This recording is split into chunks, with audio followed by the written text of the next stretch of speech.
paste it in. Let me If not, you could just type it in now. You could say, I want to build. I mean, to be fair, the reason why I asked you to write it down is because if you give it more detail up front about what it is that you want to build, so you could say, I want to build a website for MCG, but give it a nice bit of detail. Even if you just type it in right now, you can type like an idiot if you want. Like it will help you figure it out. But try and give it as. I'm gonna just copy and paste real quick. Yeah, great. Okay. Create MCG, include YouTube vids, also. Okay, so boom, I'll just do that for now. I'm gonna send it in private real quick, then go here and copy and paste it over. Okay. Yeah, so, nice. And actually, before you copy and paste that, yeah, have it copied, but before you actually paste it, go back to the other view command tab, and then just give it a little bit more context in actual words. So say, I want to build a website for, and then just sum up what it is. You don't need to give it too much detail, but the bullet points that you have there are kind of the tasks and the features that you want to build. But yeah. You just want to like give it a little bit of context about what it is that we're going to build, because it will ask you better questions if you can give it a little better context up front. Founders, and internet capital markets. Right. I want to build a website for MCG, a crypto-centric show predicated on talking with founders and internet capital markets. Yeah. Is that generally good enough, or keep it going? Yeah, I think that's good. But you might want to say for like my business, MCG. So if you press the Option key, like hold Option and then press left arrow, you can skip backwards by words. Okay. So this is like another thing in the terminal world is you can't move your mouse. So hold Option and just keep pressing left until you get to MCG. And so, yeah, keep going back and say like my business, MCG, just giving it, a little bit more context, because otherwise it's like, well, why, what is MCG? MCG, my business. And then you could, my company, yeah, nice. And then just do a hyphen space, whatever. Just like a hyphen, a crypto-centric. Yeah, and if you press hold command and press to the right, you can skip to the end. I guess it doesn't want to do that. I would also recommend eventually getting a better terminal. I really like using Warp. So just hold Option and press to the right. You can't use your mouse. It's one of the weird quirks of the terminal. Yeah, why don't they have the mouse enabled? That'd be because nice. it predates mice, should we say? Like this was to just be used with a keyboard. So press space, press full stop, and then paste in the thing that you said you want to do. So yeah, nice. Go, press enter. So this, pretty all over the place concept, blah, blah, blah, blah, blah. It's now going to say, okay, go. So check it out. So it says, cool, a media hub for a crypto show. That's a solid concept. Let me dig into a few things. Now, okay, so this is the core premise of why people love GSD so much, is it questions you in a way that almost feels like it's pulling a thread out of a sweater. It asks you questions that go further and further. So I'm going to give you a moment. You go through some of these questions, and if we run into anything, I'll speak up. But in the meantime, you just treat this like your personal manager or whatever. Okay, what's the main thing you want someone to do when they land on the MCG.live? Watch, listen, stay connected, discover MCG. I would say probably all equally, yeah. Enter there. When you say live instance on website, what does that look like? Embedded Twitch/YouTube, yeah. Enter. And then enter again. This is to submit your answers. Submit, okay. So it's going to go through a few more pages of questions. And ideally, I like to try and give it as much context before we start doing anything at all. So keep going. Okay. The live price feed for sponsors, tokens, plus majors. How prominent should this be? Scrolling ticker along the top or bottom of the site. Yep, exactly. So enter there. What does a sponsor presence look like on the site? Logo showcase, sponsor cards, integrated mentions. We'll do logo showcase. And also one thing to note is, do you see how in option 4 is type something? Okay. Feel free to just pick one right now. But if you're ever like looking at the options and you go, I don't know, you can always say, I like the idea of 1, 2, and 3, but I also want this. Got you. Roughly how many YouTube episodes exist today? Oh my gosh, 100 plus. Damn. Oh, we're at like 500, bro. Get the fuck out. 500. It's gone to be a lot. Okay, review your answers. Perfect. You good? Josh just dipped in to say 500. Okay. Show off. I know, right? What's up? How should people browse through 100 plus episodes? Yeah, I guess it's going to have to be curated highlights. So handpick featured episodes, link to YouTube full catalog. Yeah, nice. Probably that. The article section, what kind of content goes here? It's going to be, I'm going to type this one, type something. Top X articles from the MCG Live X account. Sorry. What does the team section need? Photos plus roles, full bios, personally. Let's do all of the above. Yeah, you getting it. Right. Yeah, see, now this is not too bad. And this will be truly, this is now the process moving on. The only other thing is running a slash command, but it will always tell you what the next thing is. It will say, okay, we're done. Now we need you to just type and copy and paste this thing. Got you. For the X articles, are these long form tweets / threads, or do you want to pull recent posts as a feed? Video. Can we say like video long form posts? Yeah. Okay. Well, this is for the articles though, so I wouldn't really. I don't know how that fits in. Maybe we do that separately, Josh. I don't. Sure. Okay. For the X articles, are these long form tweets / threads, or do you want to pull recent posts as a feed? Recent posts as a feed. Curated threads, both. Let's do 3. What's the visual feel you're going for? What kind of feel do you want, Josh? Dark, techie, clean, professional, bold, energetic, other? Dark and energetic. Dark and energetic, okay. Yeah. Another thing that you could do is you could take screenshots of current MCG things, or if you have any, it's probably not something that we can do right now because you probably want to sit there and actually curate a selection of images, but you can always feed it a bunch of images and say, like that, do that. Yeah, can we give it our asset pack and just have it? Yeah. Do you have that on this computer? I don't, of course not, Les. Like, I have nothing prepared on this computer. So maybe we keep it surface level for now. Yeah, keep it surface level for now, but then I'll show you guys how you can set it up so that you can do that. Okay. I'm not sure how long, how much of this you want us to go through, or... No, keep going. Okay. You said newsletter is coming soon. So for now, just to sign up with the coming soon label. Email, email capture, At what point you need to wrap it up? But I'm not doing anything until the podcast at 3. It's 1:51 p.m. my time now. So I am, I'm free. Oh, you're Central. You're not Eastern. Okay. Yeah. It's 1:52 here. Got you. Yeah, you just give us the heads up and we're good to go until then. I'd love to see this through at least until having executed one phase, because I think that's really where the magic is. So go ahead and do submit answers. So now if I wanted a new terminal, everything will transfer over? You said I should get a different terminal potentially. Yeah. Terminal is just like the way that you talk to the computer. And you talk to the underlying code, should we say, that is interfacing with these folders. So I'll send you a better software to use. It's just nicer, but this is fine for now. Okay. Do you have a preference for how this gets built and hosted? Just pick number 2. Vercel, okay. Yeah. And as somebody now, if I had no idea, could I say, you tell me what's the best? I have no idea. Yeah, 100%. Pick the best option. And also, do you see at the bottom it says type something? Sometimes it doesn't say that, but it will always say below it, chat about this. So if you don't want to answer the question right away and you want to just say, yo, what? What the fuck are you talking about? You can ask it that and then say, now ask it to me again, because you're more informed. Got you. Josh, who updates the site? New videos, sponsors, team changes. Is this manually, automatically? Like, how do you want to do this, Josh? Manually. Manually, okay. Yeah. Right. Do you want me to throw some assets into a Drive folder for you, Dom? And then you download it on your end? Sure. Is it too late to go back and do that, or can I just pop in and say, hey, I got some assets for you? Yeah. Before we even jump into the next thing, we'll be able to just actually give it the design thing anyway. Okay. Let's do that then. Josh, I'm not sure where you want to send that, but how do you plan to get that to me? So I'm trying to conceptualize this to make it work on this. I'm just throwing it in Drive folder, and then you'll just download them. Okay. They have to be on the machine, or can you hand it like a Google Drive link, I guess? I don't know, because in the process of this, ideally you want to have the actual files, but I think you can actually come back to that later. Like, it's not going to jump straight into UI in the beginning anyway. So okay. Right away. So go ahead and press enter. This is the first document that GSD is going to create, which is the project document that effectively maps out at a high level, not how something will be built, but what it is and why it matters. And this is then going to be, when we move forward to the later stages of actually creating the roadmap and breaking things down into plans and phases and all of that, it's always going to check to say, are we on track with the original vision? Why are we building this thing and what is it? So this will take, you can see here, it's created its first, the first folder, the mkdir, make directory, .planning. So it's gone ahead and created the folder for you. One thing that you could do while this is, actually run through these quickly. So I would say YOLO, yes. How do you want to work? This is effectively just like, do shit, don't ask me. Okay. Depth, I would do standard. Like the mid-range there. Parallel.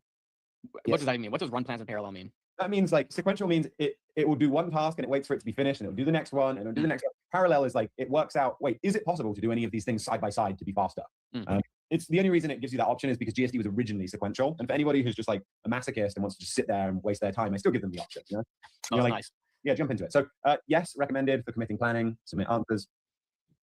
And so this next series of 4 questions, for people who are on a lower budget GSD, like if you're running the $20 plan, stop that, buy at least a $100 a month plan. This isn't just even if you're using GSD, just Claude Code in general. For 5 times as much money, you get way, way, way more. But so these 4 questions, do you want to research before planning? Adds tokens time. I say yes, recommended, because it's way better if you actually research things before you do them. Who would have guessed? But it does use more tokens and it takes longer. So depending on what plan you're on, pick no if you're happy with potentially a slightly worse. But yes. Yeah, go yes. Go for yes. We'll reimburse this through MCG, buddy. So yeah, and then so plan check, yes. This effectively then looks at the plan before you run it and says, will this plan satisfy the goal? And then verifier, this says, did the work satisfy the plan? Yes. And then finally, model profile, leave that as balanced. This would, yeah, cool, submit. So again, those first 3 questions, that adds tokens and time, don't do that if you're really conscious on your tokens and stuff. People say, oh, GSD uses loads of tokens. Yeah, and it makes amazing results because of it. But if you don't want that, feel free not to. So this thing as well, research the domain ecosystem. This will effectively go and look for what are the best tools and the biggest pitfalls in the space that you want. You're asking to just build a website. Frankly, I don't think that it needs to go and do too much research into that, so skip research. But I would recommend when you're building something of substance, of meaning, that you really, really, really want to like meticulously plan through, and you need all of these strange libraries that maybe we don't know what it is that's currently best to use. Claude can actually go and look into that. So to pick these options, you're going to do spacebar, and you want to effectively, this is now asking you, what are the features that need to be in V1? So do the first 3. You definitely need all 3. I'm just in space here? Yeah, space to select them. Oh, okay. Live offline indicator, yes. Curated video highlights, yes. And then none. Obviously, we don't need that. And then next. I push enter there? Yep. Oops. Okay, there we go.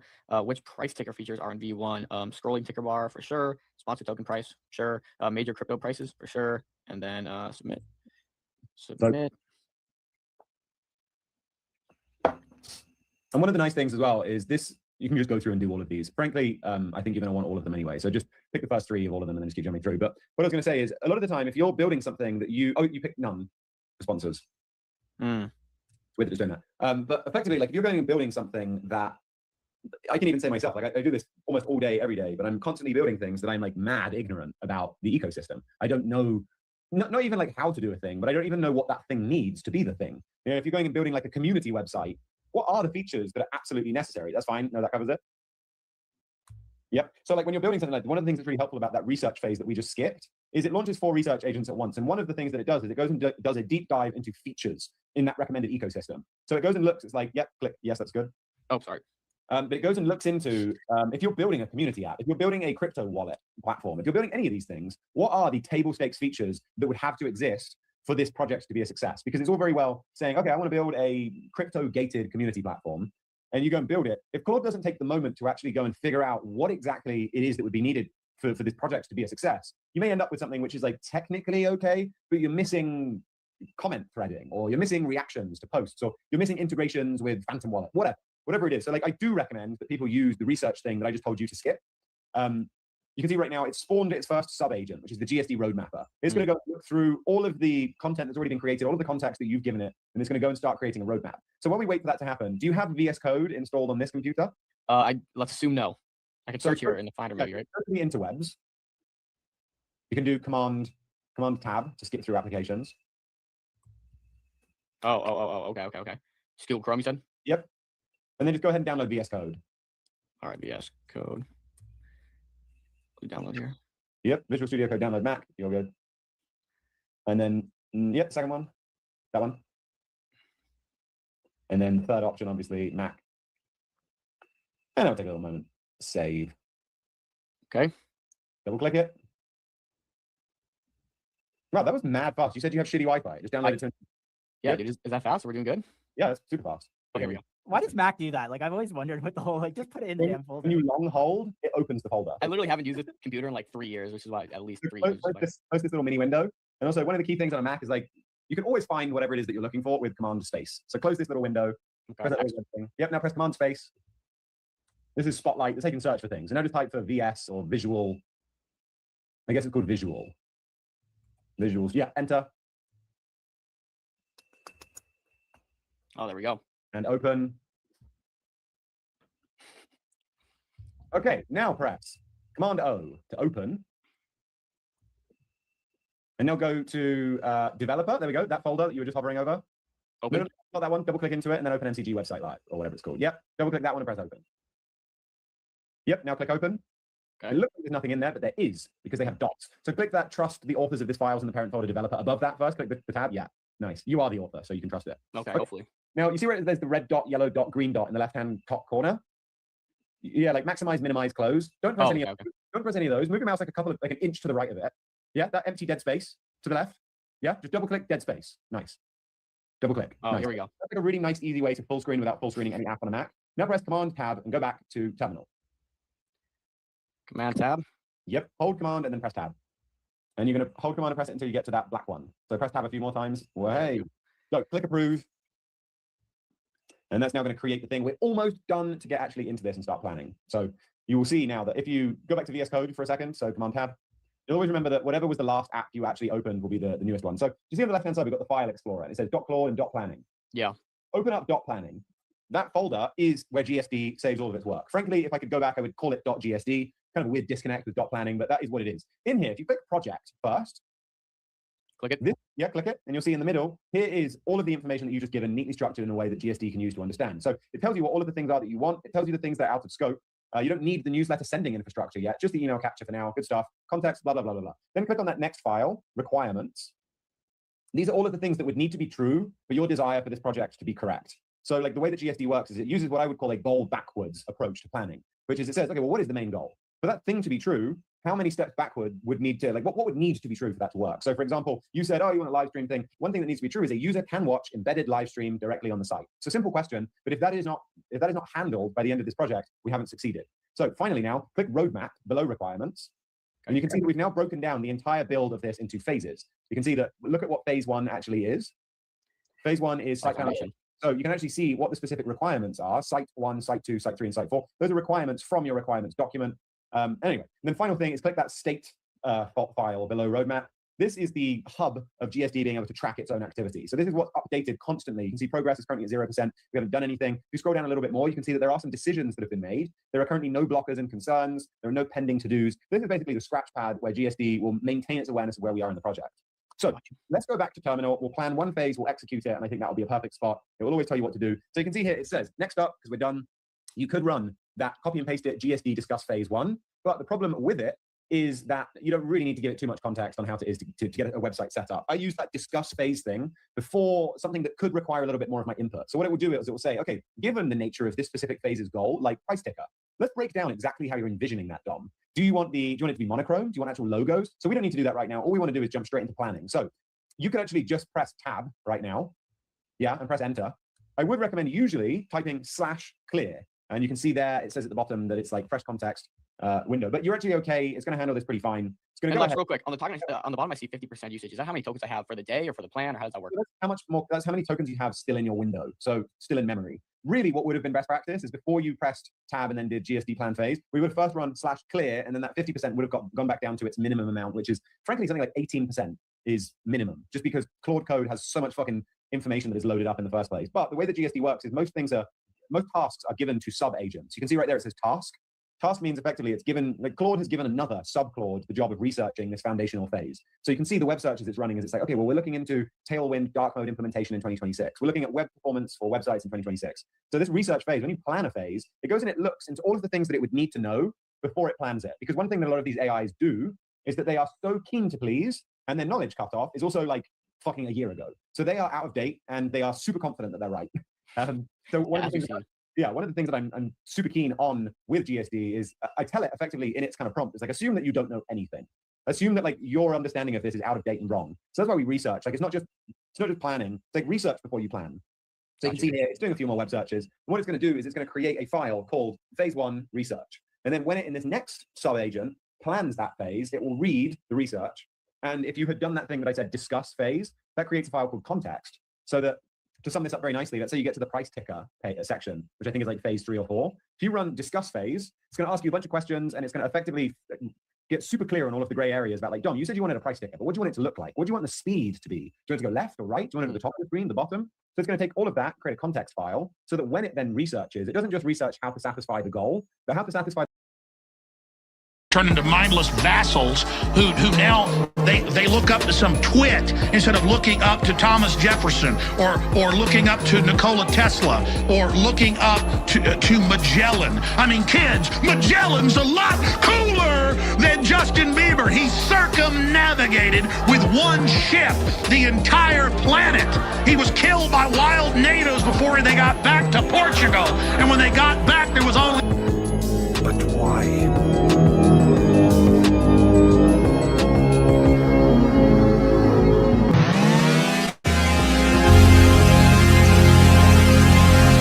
22 million in 3 fucking hours!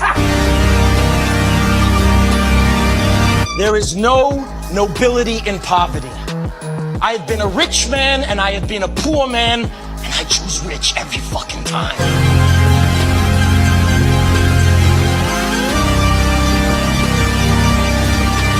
real question is this: was all this legal? Absolutely fucking not.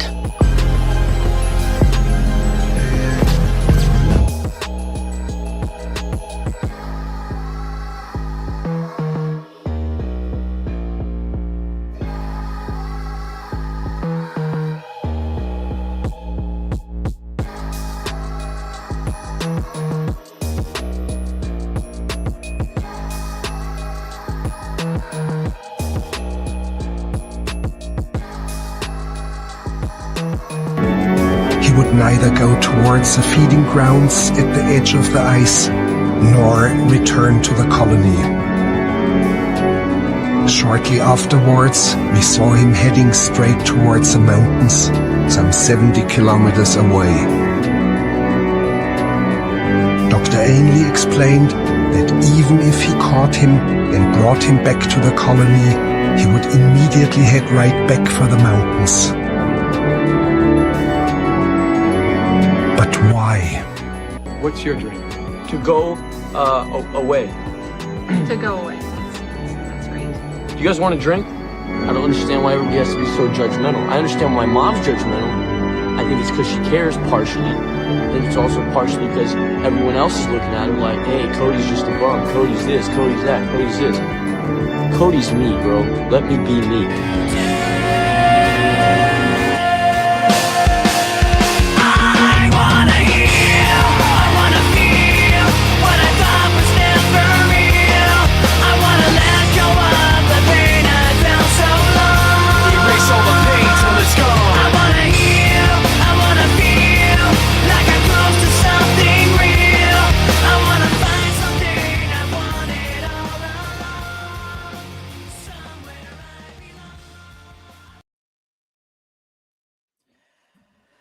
Wow. All right. We got Chilliam up here. Let's get him up. GM, what up? Oh. GG. What's up, y'all? I like this vibe on stream that we got. Sleek. Hey, Sleek, man. Come on. Little things coming, little tweaks being made, little upgrades to the stream. Hope you guys are digging it. Prices are looking kind of decent today, not gonna lie.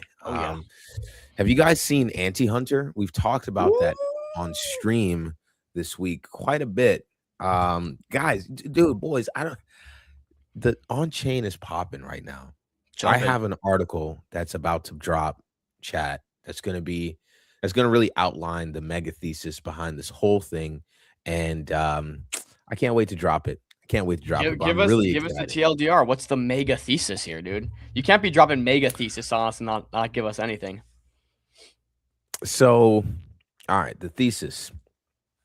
Basically, AI agents are giving on-chain markets a heartbeat.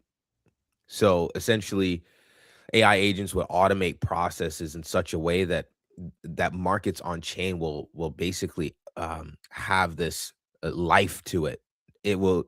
Things will be done automatically. That, like, we already see that to some extent right now, but as we head towards like the proliferation of like AI agents, I mean, all right, real quick. Let me show y'all just one little piece of the article, and I think that'll just help me to really explain this, because I'm like, Chill, you've been on a bit of a heater here, right?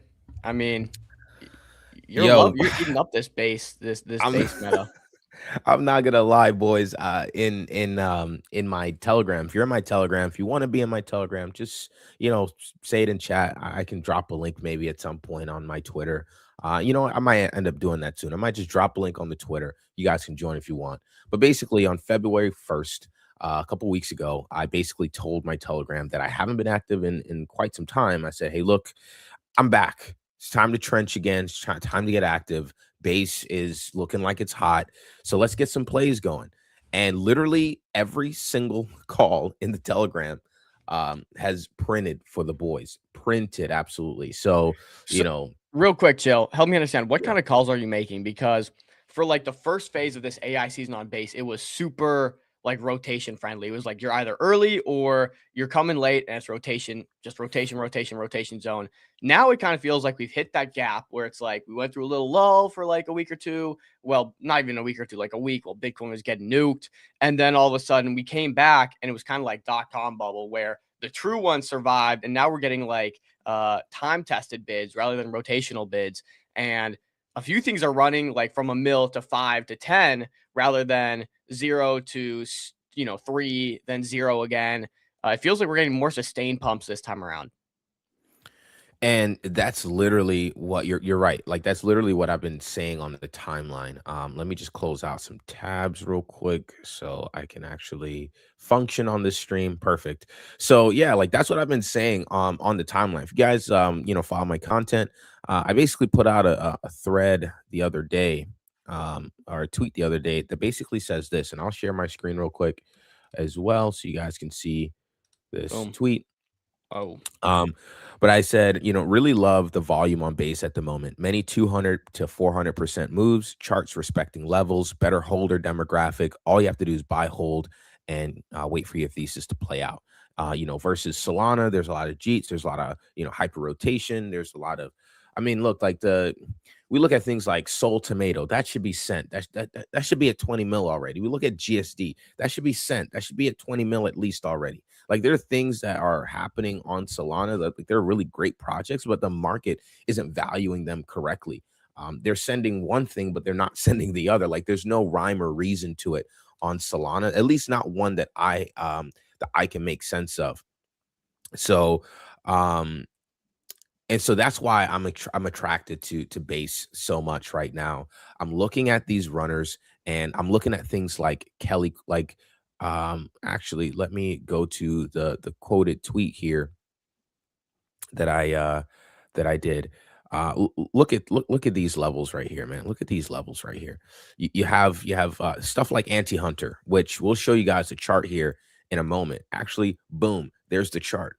Look at that. Look at that. Holding levels really well. From here, I literally said, hey, look, these are the plays that I'm watching. Kelly Claude, anti-hunter, Felix, here's the Molten chart as well. And then here is Kelly Claude. And I literally told you yesterday, entry. I was like, yo, look, a lot of these are at an entry right now. And if you look at the charts now, the entry was right here, bro. The entry was right there in the green box. Literally, if you looked at the tweet, boom, entry, and like respecting the levels, man. Respecting the levels. That's what I like to see. So what I've been doing on base is literally using Deck Screener to filter all the launches. I don't really have the time to aggressively trench, but filter all the launches. Anything interesting that comes across the screener, really anything. I'm just DDing real quick. Boom, DDing real quick. If I find that it's interesting, I bet like I double tap, I dig in a little bit more, look for some numbers, look for some people that that the dev is connected to. And that's how I found stuff like Anti-Hunter. That's how we found all of the plays that I've mentioned in my Telegram. Literally in TG, I came back on February 1st. I literally said, yo, like it's about that time. And boom, we've called stuff like Tellerbot at 600K that went to 2 mil. We called Banker W that went from 700K to like 2 or 3, like 2 mil or so. Then we called out, we called out stuff like Seri that went from like 650K to like, that went only 2x so far. Still waiting to see, how that plays out over the next couple of days. Really confident on that one, that it'll play out really well. But like literally like every call has just been solid. We even called the Copper Inu bottom, in the Telegram. That was, and then we called Unicorn that went from 600K to 2 mil in the Telegram. Like, recently it's been mostly base, but for, from the time I said I was coming back, we just been on a heater, man. Like, I don't know. And most of them have been on base. The charts are just like, they're moving with reason. Like there's a rhyme and reason to why these charts are moving. That's not happening on Solana because the because the traders on Solana, they're pricing things like so inefficiently. But you know, that's much different on base. Why are they pricing things so inefficiently? Because we're seeing the rise of agents. You know, Bag specifically kind of did the angle to where we can now direct fees to agents, direct fees to GitHub, direct fees to open source. Like, why is Solana missing this right now, and Base is completely eating it up? That's what I'm trying to understand. I'm not sure what Solana like, and this is the conclusion that I've come to. Actually, there's a picture that I'd like to. y'all might get mad at me for this picture, chat, but I gotta share it with you guys. I was actually on the article that I was writing. I was actually gonna share this picture. I saw a couple comments in my Telegram. Saw a couple comments on a tweet that I made, like, oh, like I don't even understand. And I saw a couple tweets as well. Oh, I don't understand Solana. I mean, I don't understand Base. I don't understand this agent meta. But you know, my meme coins are, you know, like, like I'm like, bro, these things are moving like they're making massive moves overnight. You can actually sleep on your bags for once. You can hold these things for multiple days for the first time. We don't see that happening on Solana. On Solana, something can go minus 80%, boom, just like that, you know, for no reason, just because we saw that with GSD. GSD went minus like 80% just because a dev tweeted something. This right here, chat. This right here, you can make it out the cage, bro. You can get out of jail right here. Shout out SpongeBob. The Solana handcuffs we're in right now. But yeah. So this is what I'm writing on this article. So I put together some stats, and one of them was really interesting. Actually, I can just show you guys the whole page. Bump it. Let's go. You guys the whole page. So this is what I put together the other day. I'll zoom in on this. But basically just looking at like AI agent wallets versus human wallets. And basically this is the amount of wallets overall, 820 million total crypto wallets worldwide. Now, as you can see, in red is supposed to be AI agent wallets, but you don't see red here. That's because the red is right here. 0.3% of wallets in crypto are AI agents or belong to AI agents. And as you can see, there's a ton of like references and stuff here on the side. But basically, there's a very small minority of wallets in the space that belong to AI agents. And because it's so small, probably produces this statistic, you know, they're out in terms of wallet growth. AI agents are outperforming they're outperforming the growth of human wallets, right? So annually, I think human wallets grow like from 18 to 20%, whereas AI agent wallets, they're growing over 300%, right?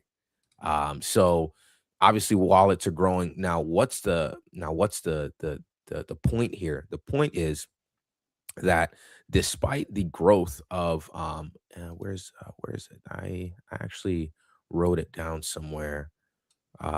Yes, why the gap is narrower than it appears, because while the wallets take up a really small portion, we're seeing that AI agents, they're transacting in the hundreds of millions. They're speaking with each other. They're now creating this meta on chain. They're growing their revenues. They're hiring human employees. They're talking with each other. Have you guys seen what Felix did the other day, by the way? No, what's that? So one of the AI agents, his name is Felix. He helps agents to basically monetize, right? And he monetized by first creating his own book. That was one of his first revenue streams. But basically, he has a marketplace where AI agents can, like, you know, upload their skills, right? And so this agent Bio tried to partner with Felix and upload their skills to the Claw Mart that Felix has. The thing is, there was a bug. There's a bug in uploading to the Claw Mart. So what did the agents do? They debugged it themselves. They found the issue, they patched it, and then they shipped it with no human intervention whatsoever. Wild. Not a demo, literally happened just because, you know, it just happened. Like it wasn't planned. It wasn't this thing. It was just, hey, like this isn't working. Can you help me out? So they collaborated. They talked via DMs. They fixed it, and then they shipped it. And can I pop in and just like Yeah.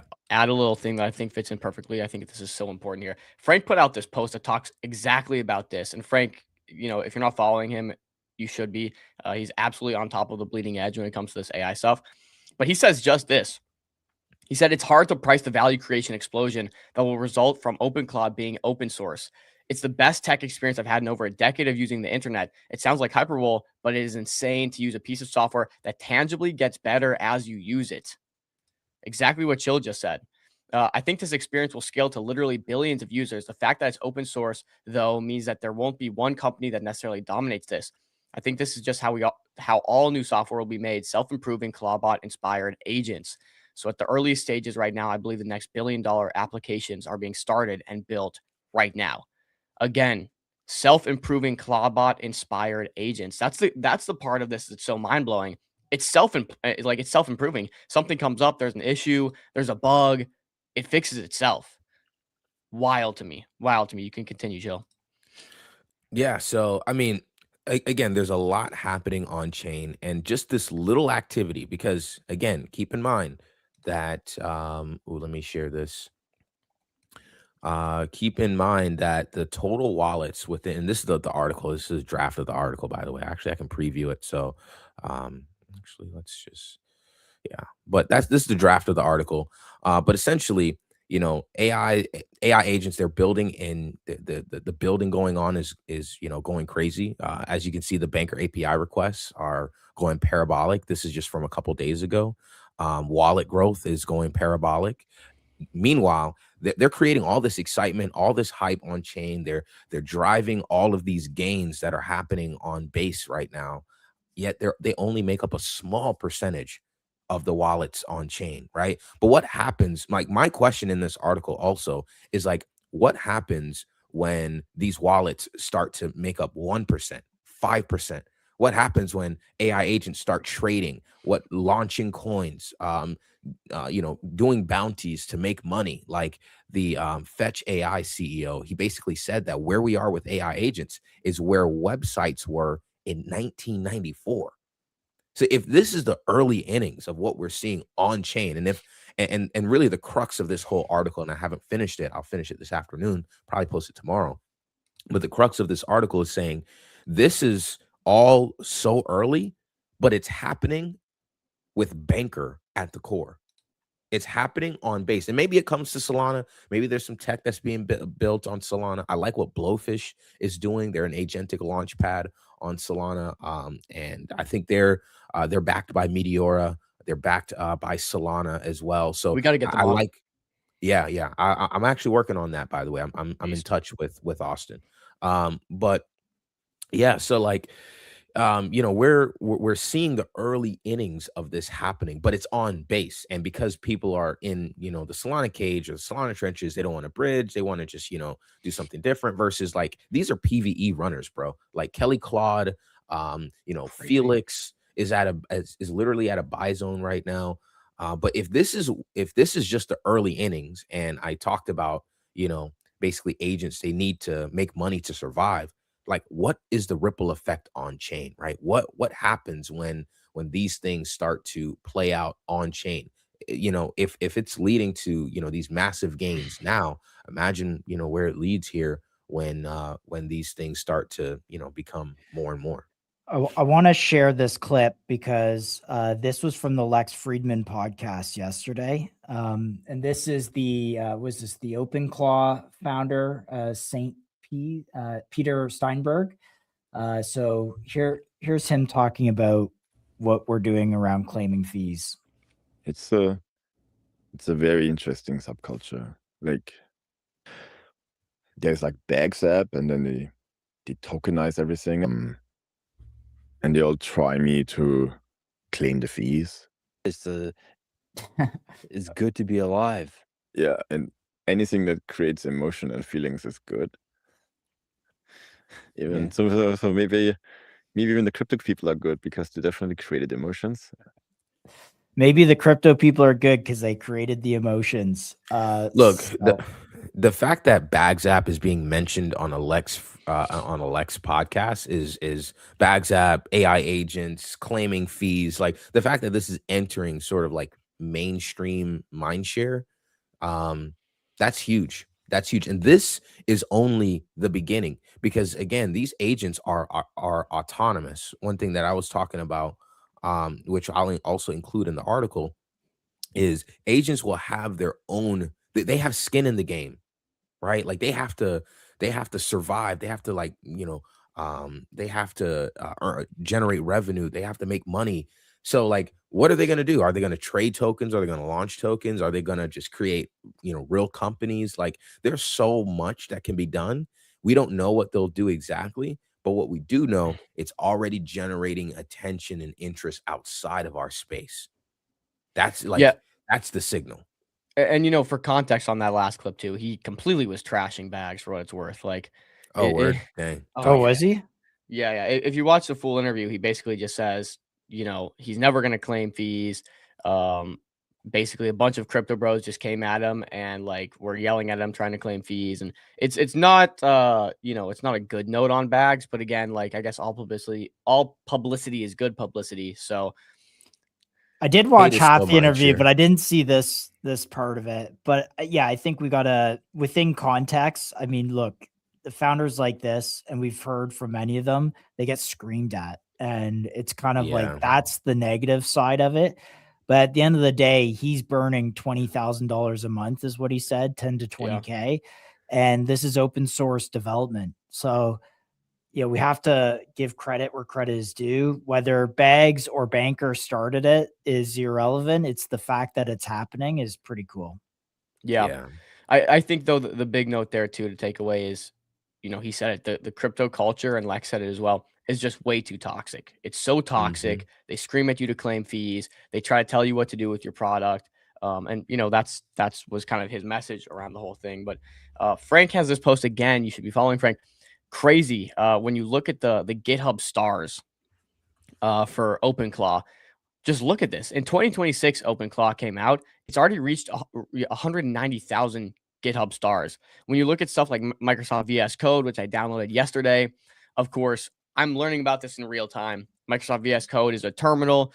I would imagine that's what the other two are as well. But look at this terminal right here. Like the OpenClaw terminal, OpenClaw in general, just gained so much traction compared to these other things, which are run by big companies like Google right here. So it's just wild to see. And to Peter's credit, he actually mentioned that the only way he would work with an AI lab is if he could have OpenClaw remain open source, because he believed it was an important innovation that leveled the playing field for everyone. And now he said that the companies that he works with, they could create products on top of it, but the base OpenClaw needs to be open source. Fair enough. Also crazy, you think about open source and how some of this stuff started as research labs, right? Anthropic was a research lab for AI development. They just raised $30 billion at a $380 billion post-money valuation, right? So it's wild to see that these research labs can blossom into something like Anthropic, which is a fraction of Google's complete valuation now after only being around for 2 years or something, right? So it's wild to see. And I think something like OpenClaw can be turned into something big if played right. But like there's money out here for just research labs and open source products. It can turn into something big. And I think Anthropic's a really good, interesting case about that whole thing. So wild nonetheless. Yeah, it's pretty insane what's going on. I guess we're gonna run through some tickers here, guys. If you guys want, hit up the chat, drop some tickers for us. Let us know what you want us to look into. Let me look at chat real quick before we get into the next thing. Ave, what's good? I'm sure we're gonna see a King's mentality come in again with his greetings at some point here soon. Low Cap Hunter, Solana wants to build NFT gaming arts culture first. Yeah, it's hard to sleep on your soul Bags. It definitely is. Let's see here. Tickers, let's go. Yeah. Let's go. All right. Tickers. Okay, so I'm sharing my screen. You want to just start at Blowfish, because I know you just talked about Blowfish and they just put out this Yeah. update a couple minutes ago. So Oh shoot, what's the update? I literally haven't read it yet.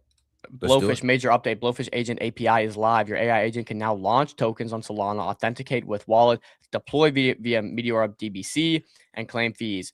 All programmatically, no UI needed. Full docs plus Claude Code skills for OpenClaw agents available now. Link in thread. Again, this is one of their major updates. This is what the founder said. One of the developers said is one of their biggest updates to date. Again, just adding to AI agents and the autonomy of agents launching their own tokens and managing their own funds and doing all this cool stuff. I don't really understand the implications of this yet. I have to dissect it a little bit more. But so I gotta take on that. So, because if you notice in that tweet, he says there's no UI. It's all programmatic. And if you listen to the stream the other day, I believe we were talking with Lect. I think we were talking with Lewis from Foundry, where basically we're saying that AI agents, they don't need UI like we need it. Right. They don't need this like flashy interface to interact with. They just need to be able to do whatever they can do. And so I think what this is with Blowfish, it more so creates the funnel. This is more so creating the funnel. And what I'd like to see next is actually agents using, going into the funnel, creating a token, launching it, claiming fees, and doing what they do on bags. I mean on base. I mean, at the end of the day, I don't believe that I don't believe that with base, like the agents like Felix or like Kelly Claude are necessarily promoting the token itself. What they're really doing is generating revenue, and they know that the token is going to be like a core piece of their survival, and so that's going to feed back into the token, the community, the culture of everything. Low cap hunter, I just don't get. Yeah. It's so weird. So this is what I understand about Blowfish. Blowfish itself is like, this is the token that the dev put out an update or a tweet out. Actually, let me pull that up for you guys because I have it right here. Because I think Cryptic he talked about this as well. I believe he quote tweeted. Yeah, here it is.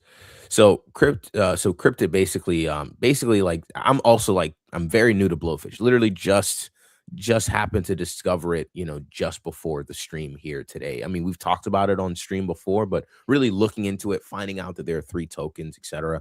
So one token is one that was a hackathon token. Like, it's like a personal project for a hackathon, and that's that. Is it dead? I'm not sure. I haven't even checked the chart. We can if you want. Yeah, let's do it. Let's go through the charts. I'll pull it up. You just go ahead and continue riffing. Yeah. So that's the first thing. One of them was created for a hackathon. It's more like a personal project. The other the other token was launched by the agent. It wasn't actually launched by the dev. It's associated with Blowfish, but it was launched by an AI agent autonomously. So I think, honestly, I would love to like have him on stream, and like, so he can like more like clearly run through all these things, and we can get his idea of exactly what. Yo, Austin Hurwitz. I met Austin in New York one time at NFT Oh my NYC, God, Josh. and I had dinner with him and Spencer from Moonbirds. That's so funny, dude. Yeah. Dude, Josh has lore like Yo, like it goes no deep. tomorrow. So wait, which one? If this is Candle crazy, that's crazy because I knew Austin. What's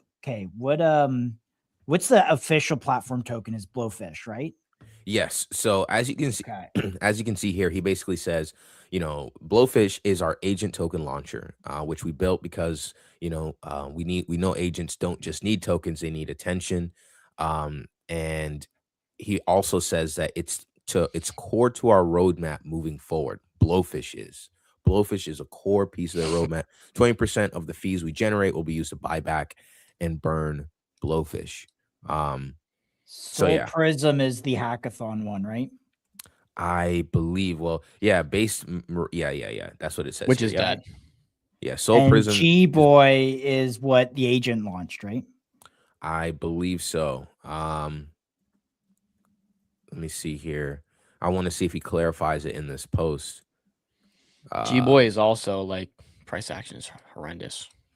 Yeah, I think G-Boy might be the token launched by the dev. But I think what's also confusing is, as you can see here, like in his Dom, I finally downloaded like Front Run. If you guys don't use this is a great tool. Front Run Pro. Just great, absolutely great tool. Helps you to see who's following who. You got the extension and stuff. Yes, sir. Yes, sir. Easy little extension to download into Google Chrome, and it just overlays right on top of your Twitter without having to do anything extra. Pretty easy. If I can do it, you definitely can. Not sponsored, by the way. Just happened to mention good that. Little tool. Yeah, great tool. But I think for me, you see in his bio, he mentions G-Boy. He mentions Blowfish as well. So, I think there's some, there's even gboyspecial.com. So I want to see like where is the go click on CA15. I want to see what that is. Let's see. CA15, no deleted tweets. PSA founders on the move. Is this just him shilling stuff? I don't think it's him shilling. Some of these are just retweets. Yeah, like retweet. That's all I'm seeing actually is retweets so far. Retweet.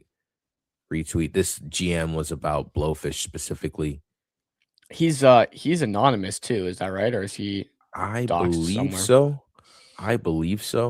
I actually just full disclosure, guys, I actually just met Austin digitally like 5 minutes before we came on stream.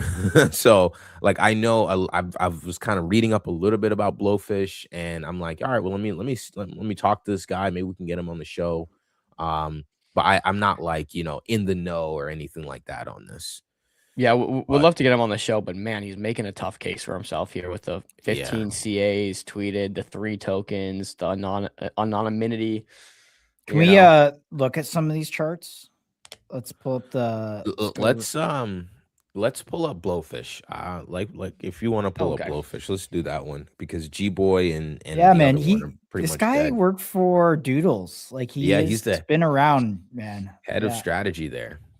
Or was. I mean, look at who follows this guy. Solana official, base, thread guy, Mert, guy from Pudgy Penguin, CEO.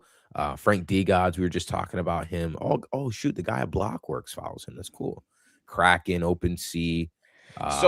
My question is, firstly, what does Banker do that Bags or Blowfish can't or doesn't do? Right? Does Banker do something outside of just launching tokens? I know it does, but I don't really understand it. Yes. Let me we got to cover this ERCS article. I didn't get a chance to read it, but we did yesterday. As you can. Oh, you did yesterday. Perfect. Yeah. As you can see, Brian Armstrong, CEO of Coinbase, actually shouted out Banker and what they're doing in OX Deployer, because obviously when it comes to base, it just seems like all roads are leading to Banker. Banker is basically acting as a pump fund for tokenizing agents. But the thesis around, I'm trying to see if I can find this tweet here. And we got to get Deployer on the show, man. I'm hounding this guy, dude. I'm in his comments, in his DMs. Got to get him on. Let me see. I think this was a decent. I know Lesabre. He's kind of Lesabre, or however you say it. I think he kind of talks about it a little bit. But if you guys look at Tulip, if you guys go to Tulip. And I think we talked about this. I believe, earlier this week. But if you go to Tulip, you go to his videos. He did an amazing video on the banker thesis, right? Okay, The banker thesis. And basically what he talks about is this is text to on-chain. What you have here is banker the infrastructure that, number one, can launch a token, yes, and now they control the whole stack. Just like Pump Fund, they kind of created their own decks so they can, like, keep the money in house, keep the revenue generate or the fees generated in house. Banker did the same thing. They were built on top of something called Clanker. But instead of just, staying on Clanker stack, they built their own tech stack so they can keep all of the fees. What did this allow? It allowed for them to charge lower fees to launch tokens. And as you can see, like agents love it. The fees are going crazy. The fees have been up and down, as it'll go. But this is the important part. Banker mentions on Multibook, we're going absolutely vertical. Why? Because the agents, they were talking about how they love Banker.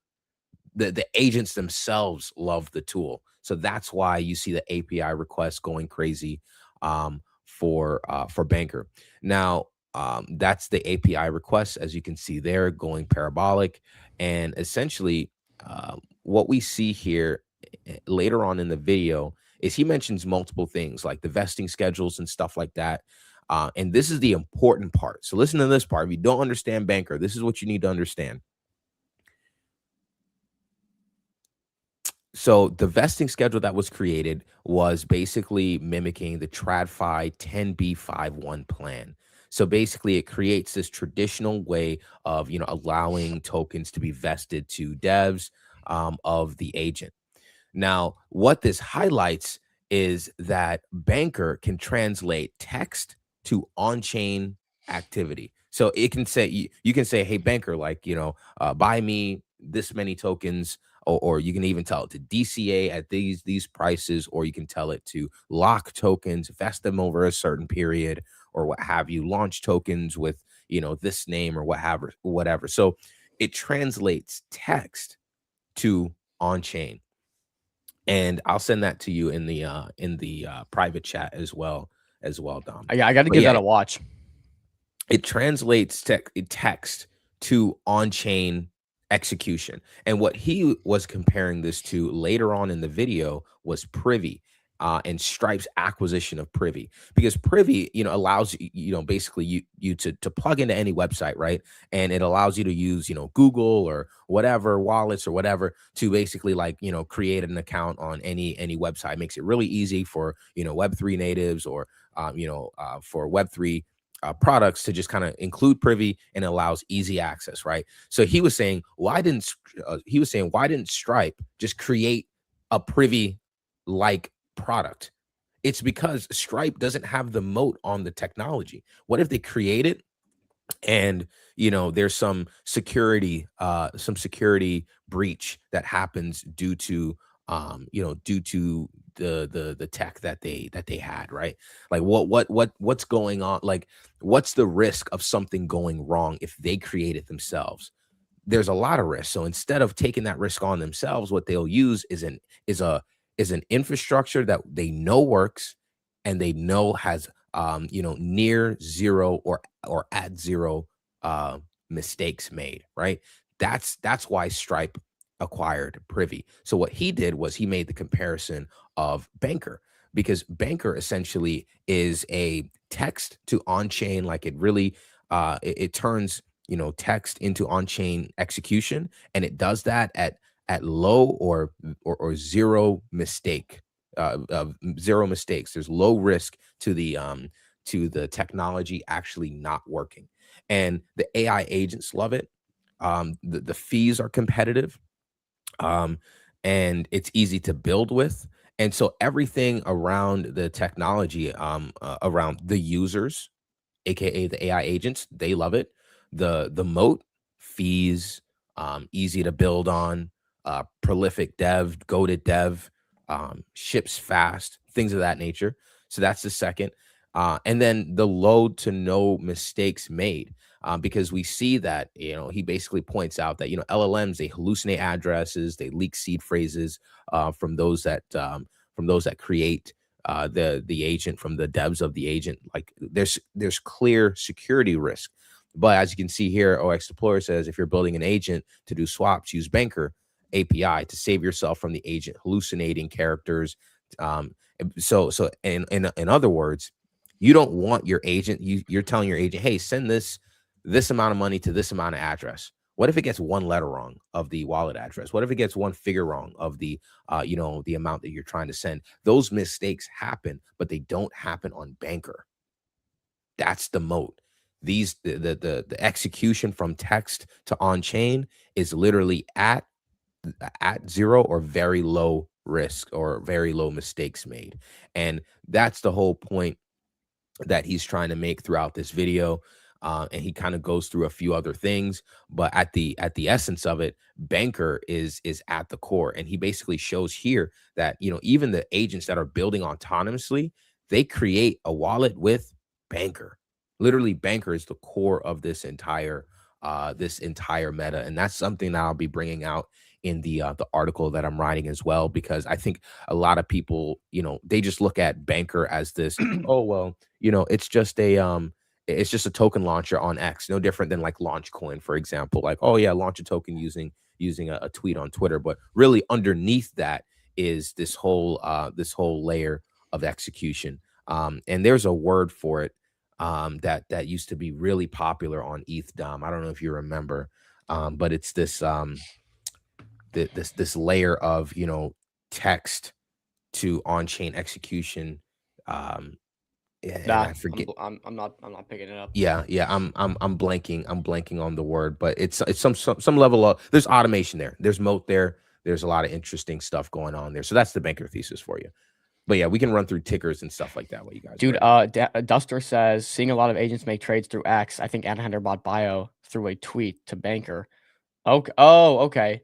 So they're executing trades through Banker as well.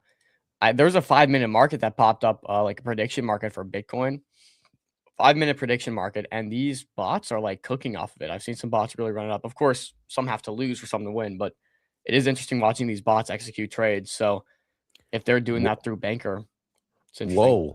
Whoa, Daddy Duster, the second comment, Daddy, yo, chat. Last week I made a logo for an agent. The agent tweeted Banker to send me 10 million in their token. Was shocked. You see, like, this is this type of like autonomous like execution that's happening on chain that is very unpredictable, but can definitely lead to a ripple effect on chain. Like there can be like, oh, well, there's just, I never even thought that would happen. That's actually pretty crazy, Daddy Duster. It's actually crazy. Yeah. Nonetheless, we can go into some tickers. Do we want to just quickly, briefly take a look at just macro so we have some context here? Literally run through in 5 minutes. 100%. Yeah, Bitcoin's bouncing up 4.2% today in this range. Obviously, we saw this big dip down to 59. And since then, we've bounced and we've ranged around 70. It doesn't seem like a lot of bounces just because we've been so volatile here. But this range is a very, very large range, right? From 59 to 72, right? So this bounce from the low at 64 to 70 is about 6%. We see Ethereum's bouncing as well. And Solana's up 7.8% as well. So this kind of gives you a understanding of why things are bouncing and where they're at. But just for context, I wanted to show you guys that. So that's where we're at in the markets. Chill, I'll let you jump into some tickers if you want, maybe starting with Blowfish or whatever. Yeah. Let me share my screen. I'll just run through like some of the tickers that we're watching on base. The other day that we talked about this, and Greenbox plays out. We talked about this on Tuesday, I believe, or Wednesday, but we mentioned that Banker is in a buy zone, and I wasn't looking for it to go lower. And I even drew out this like sort of line below, and I said, hey, maybe we wick below it, but at the end of the day, I think this looks good. And so it's Banker, again, core of we just went through the full thesis, core of this meta.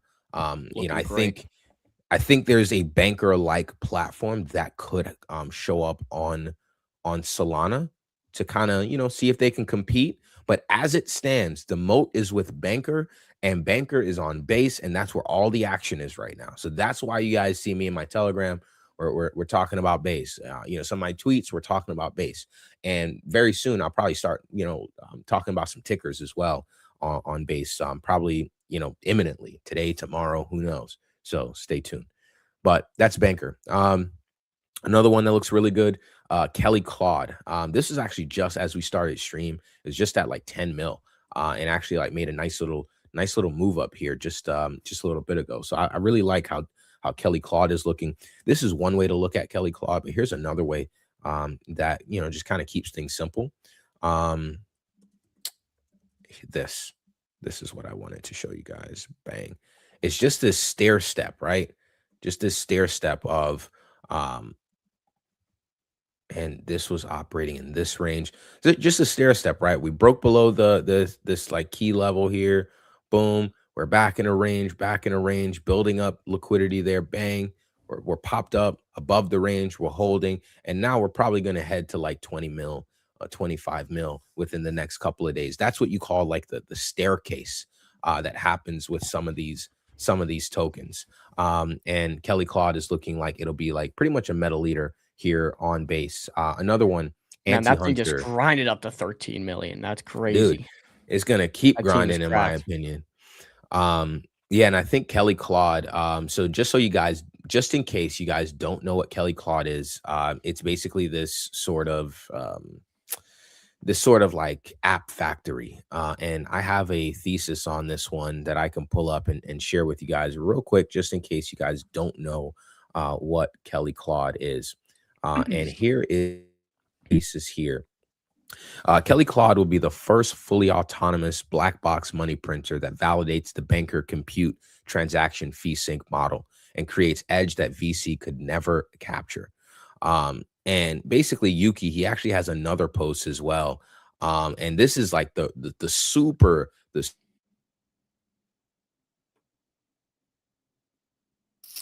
how is this possible? What do you mean? Oh, you're back with us. Sorry, we lost you for a second. Ah, frick. Dang it. My bad. Go on. I'm glad I'm back. Yeah, you're back. But so he basically says like the theme of 2026 is consumer software. He said there's been like a SaaSmageddon in TradFi.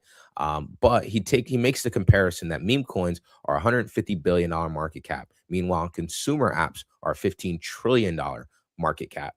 And he makes the comparison with Pump Fund, where Pump Fund commodified tokens, supply is infinite, ceilings are cooked. And so that's why Pump Fund and deployers win while traders lose. He says the same thing is happening in consumer software. For the longest time, B2C software is, basically garbage, yet highly profitable because of the tech mode. And so he compares Anthropic has become like a pump fund for software. The app supply is infinite, and the MRR ceilings per app now become lower and lower. And he basically makes this comparison where, Kelly Claude kind of brings in this fix where it's the most efficient software deployer factory, because what you would have is a viral app that's made, and then 100 developers would come behind them and make the same app, right? Does that sound familiar to you guys? It sounds like a vamping attempt or a PvP on Pump Fund. Very similar in terms of like, the human reaction, right? There's something that's successful, so a ton of people want to copy it.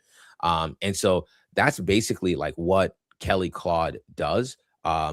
It basically kind of creates this sort of like this app factory that can arbitrage these opportunities, but the edge is it can build so quick. So it says no other industry presents this massive of an arbitrage opportunity for end-to-end agentic disruption. If you can invest in the #1 meme coin deployer factory in early 2024, would you?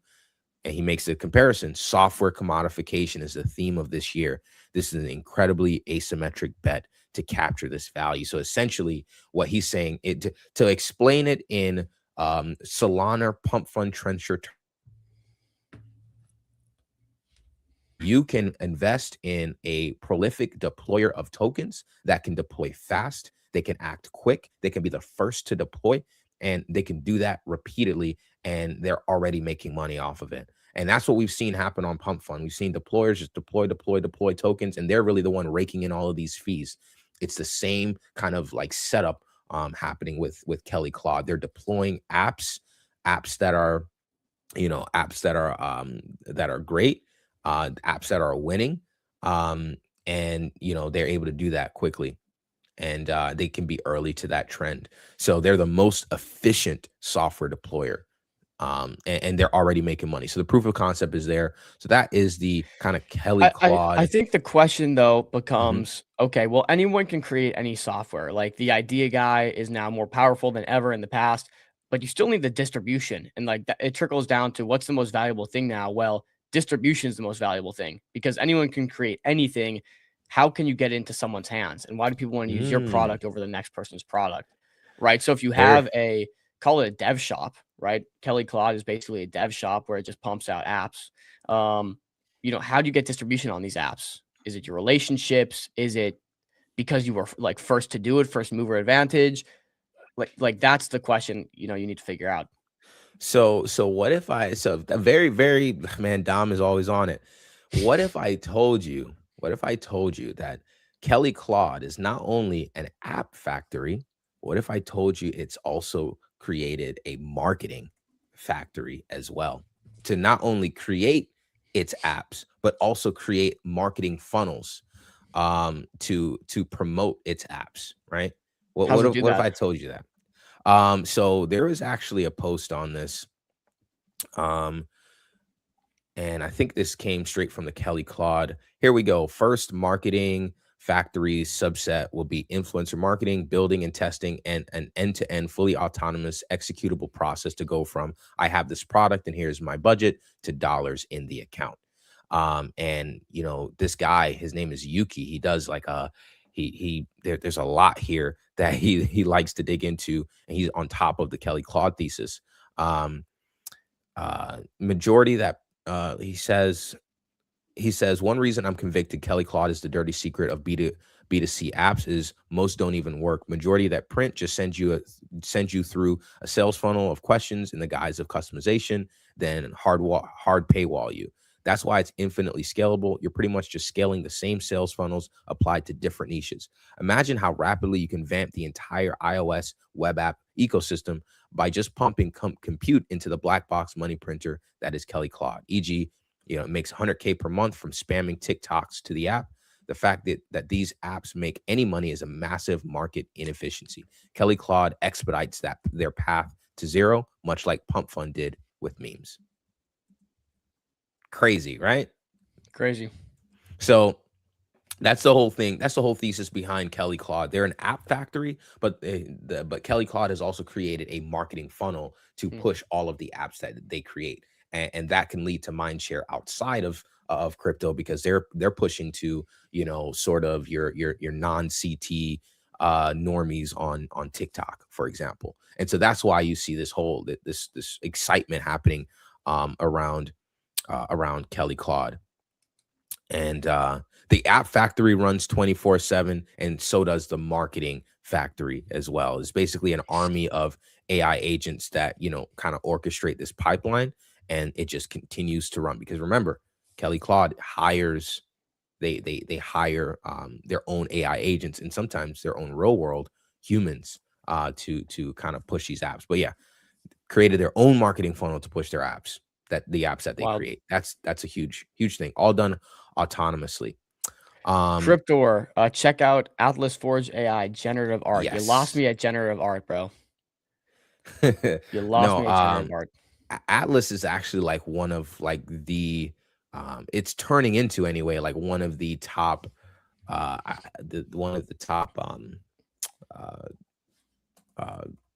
AI agent projects. The only thing is, can you send the CA, Cryptor? Because I was actually trying to add this to my watch list, but I didn't know which one was which. I saw this one. I saw the Lumen guy, or was it Felix? I saw the Felix guy say, glad to see another agent rocking the CryptoPunks PFP. Is this what he was referring to?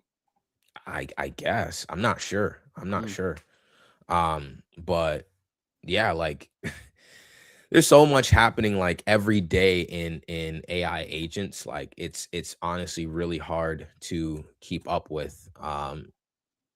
So yeah. Can we discuss this real quick too? Because like, okay, what's the trickle down effect of all of this? We're talking about banker, we're talking about agents, we're talking about agents spinning up wallets, agents creating apps. Like we're on this channel talking about picks and shovels, right? For the gold rush. Sell the picks and shovels for the gold rush. Like obviously there's underlying infrastructure to power all this stuff. Where's the bet being made? Orgo's one of those. Mr. Parabolic said Orgo is cooked. Spencer's crypto literate, which, you know, Spencer is definitely not tapped into the crypto scene as much as maybe he should be. But, you know, Orgo kind of answers that question. I think Orgo is one of those underlying infrastructures that takes some of the cake here. What do you guys think? What are the underlying infrastructures of picks and shovels per se that take the cake here for all this emergence of AI? Because like that's an important trade that we're trying to make. I keep saying it, man. Banker is what all of this is being built on. I was also bullish on Tellerbot. But I'm not really sure. Like I have to like take a look at my thesis again because Teller, actually let me refresh my screen since I reorganized all of my charts. But basically, Teller here was this kind of layer built on top of Banker, and they even partnered with Banker as well. And they would essentially like launch tokens. They would pick up on the timeline when agents were launched and launch a token for them. And it's like all done autonomously via an agent. And it's like built on top of Banker. Fees would go to them and stuff like that. But it's really took a nosedive because of like some FUD that was around it. But yeah, anywho. Any last let's wrap up the base section here. Do Anti-Hunter real quick because you know, this one I just can't believe is still ripping. Yeah, we talked about this on stream earlier this week, and basically we said we discovered that it was an autonomous AI agent that was basically kind of trading this meta as well. I think it was a little bit more to it than just like, you know, an agent trader. But it handled it manages a portfolio that was at the time 200K in value. The P&L, most of the sort of positions that it had was a positive P&L. So, you know, it's a great trader so far. It was in things like Kelly Claude. It was in things like itself, Anti-Hunter itself, but it was also in like things like Felix and stuff like that. And Bio as well was another one. But I guess the thing behind this one, behind Anti-Hunter, is the involvement of the Paul brothers. So Jake and Logan Paul. This is backed by their like VC or something like that. Yeah, and Jeffrey even made a tweet the other day basically saying, I'll never rug this. You know, I'll never rug this. I have no reason to. My face is out there, which like we've seen people rug in the past with their face being out there, but that gave the market some confidence here, which is what really got this bounce here from 5 mil to 10 plus. And that was branding is sick. Yeah. What would you do if you didn't have this right now? If I didn't have this right now, let me see. If I wanted to look for a pullback, let's just use the fibs. I guess I'll look for an entry at 8 mil. You know, I think right here, this pullback to top of the previous range, that was just like an easy buy there. But here kind of gets a little bit tricky. Maybe you can say perhaps we pull back here. Yeah, I mean, some confluence there. So I'd put it right here. I like that. Put it right here. Yeah. Duster said wallet now at 400K from 23K. Yeah, Duster, but you got to remember that 70% of that is held in Anti-Hunter. So it's a bit of there's a bit of nuance there. You know, it's not like they went and traded it up from 23K. But Agentic event, is it gonna like? Do we think it's gonna get into this is a venture capital backed company? Essentially, it's a venture capital agent. It's doing a lot of trading right now. Is it eventually going to get into venture capital? Can you get an agent to be an accredited investor? Can you get an agent to participate in, you know, as an angel for venture capital? Like, where does this go? I mean, well, it's about where the tokens are, because the whole thesis around the treasury is that there's a mark-to-market price and a CA and a ticker that relates back to a treasury value. So if it's private equity, I just think it's hard to value that. But also, it's irrelevant what we think. It's what does AI Hunter, or anti-Hunter 59823 think, right? Because isn't that the bot is the one making the investment thesis? Yeah. Based on Jeffrey's. Yeah, I'm pretty sure it's just buying it into the treasury automatically, is from what I understand. So, yeah. So anti-Hunter, looking good. And again, I covered this on a tweet the other day. Like I told you guys, some of the leaders that I'm looking at, anti-Hunter was one of them. Kelly Claude was one of them. Felix was one of them. I think the easiest way to play this mode or play this meta isn't just to hunt these sub 100K new launches. I think what you really should be doing is position in a leader. We don't know where this narrative will lead. What we do know is there is attention. I actually just talked about this yesterday, and I said it better. I said there's relative strength, narrative, and attention. And I meant to put in hat tip to Market Watcher here, because that's actually something I got from him, and it makes a lot of sense. There's money is already flowing here. We've seen that in the gains. The narrative, we know why it'll continue. There's endless amounts of catalysts, and there's attention. People are participating. Liquidity exists here. There's agents that drive this attention. So yeah, ton of catalysts and stuff. Attention goes or money flows. That's what they say. Absolutely. So yeah, that's the base. That's the overlook on base. Let's go to work 402 work 402 on base before we get to Solana here. It is. Are they coming on the show? I forgot if we got them or not. not. Next week. Okay. Let me check. Another X402 one. Again, there's underlying infrastructure. Okay, but isn't X402 isn't that a Solana thing? No, it's actually originated by Coinbase. It's okay. Base originated project. Yeah, I thought it was ERC 8004, but okay. I don't really get the difference between the two. Maybe I'm uninformed.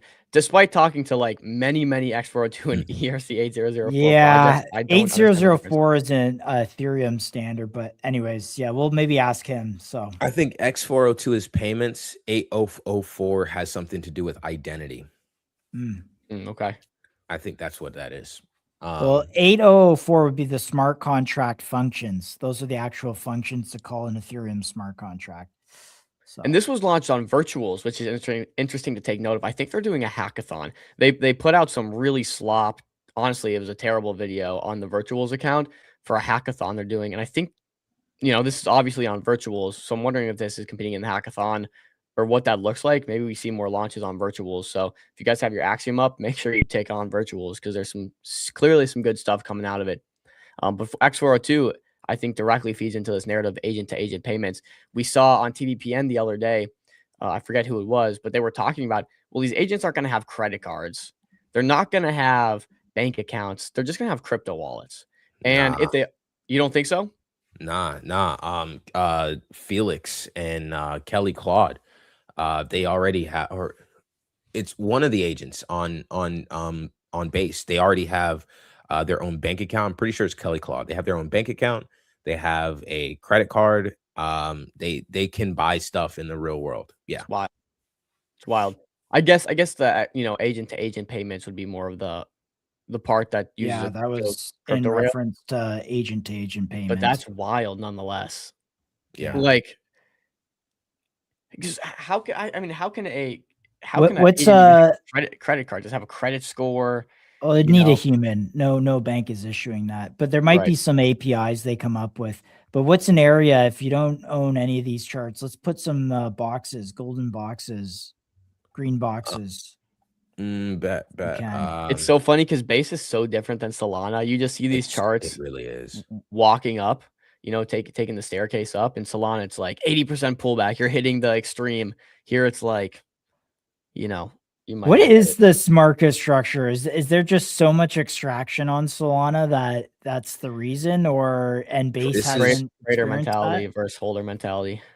This is exactly what I'm talking about in what I'll talk about in the article is Solana, the Solana trenches have basically destroyed the trust that traders have in each other, right? Like on Ethereum, there's this very orderly sort of like behavior with holders. Like they can, they hold, they sell in small chunks, they don't ruin the chart. But then like on Solana, there's copy traders, there's JEETs, there's people with rotationary capital, people that hold for only like 2 seconds, people just trying to scalp a chart on a 100K market cap token. Like it destroys the trust. But that's what agents will replace. I feel like they'll come in and they'll bring this sort of like orderly flow. That's what I was talking with the tomato dev about.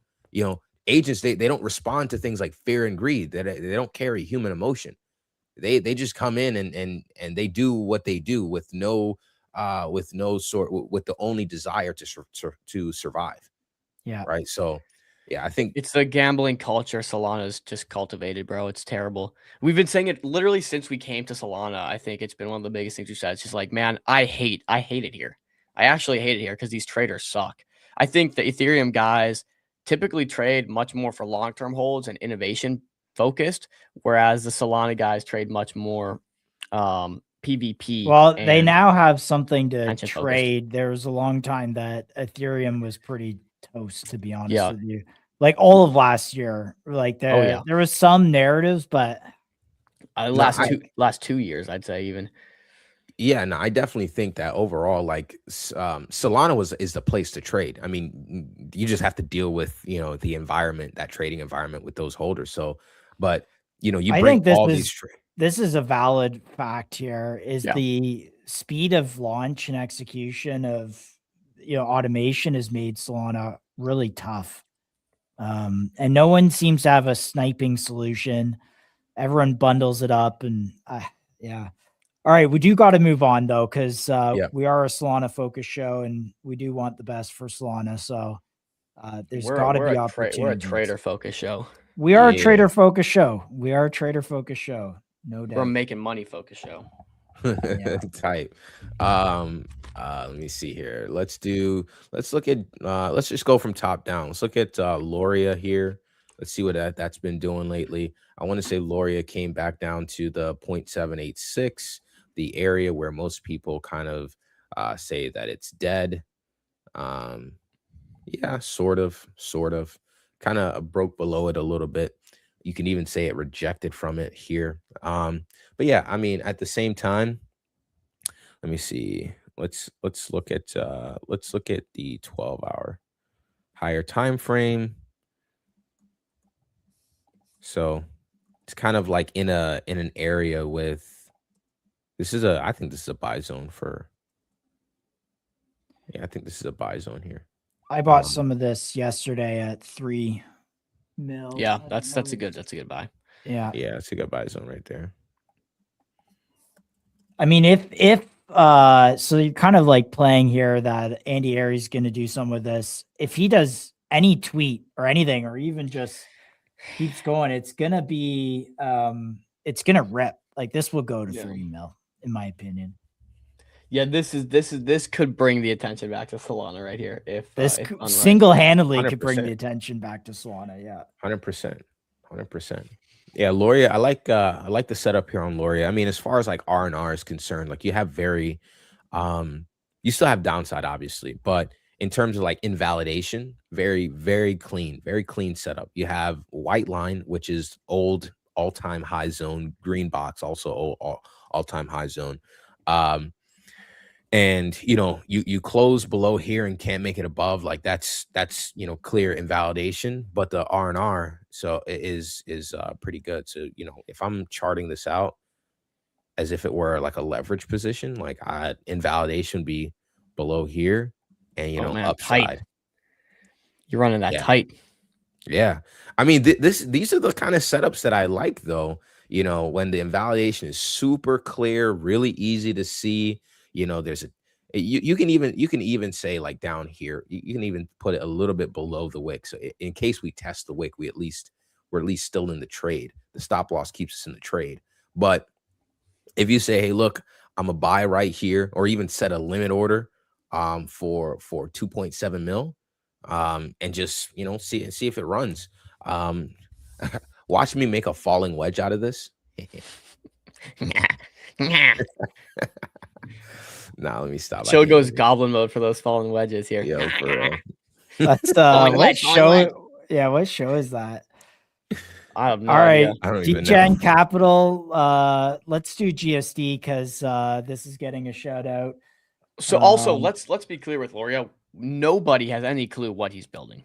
We Yeah. just know it's Andy Really? Ares, and it might have something to do with agent to agent communication. Likely it does, because we know what happened with Truth Terminal, but we have no clue what the tech is. All right, let's go. Let's stay on Loria for a second. Let's go play with that because there's two people other than Andy that are posting content quite regularly on what they're working on. Lore. So you just gotta, you know, we kind of gotta do the research. But if can you pull up Loria's X account, Chill? Yeah, let me pull that up real quick.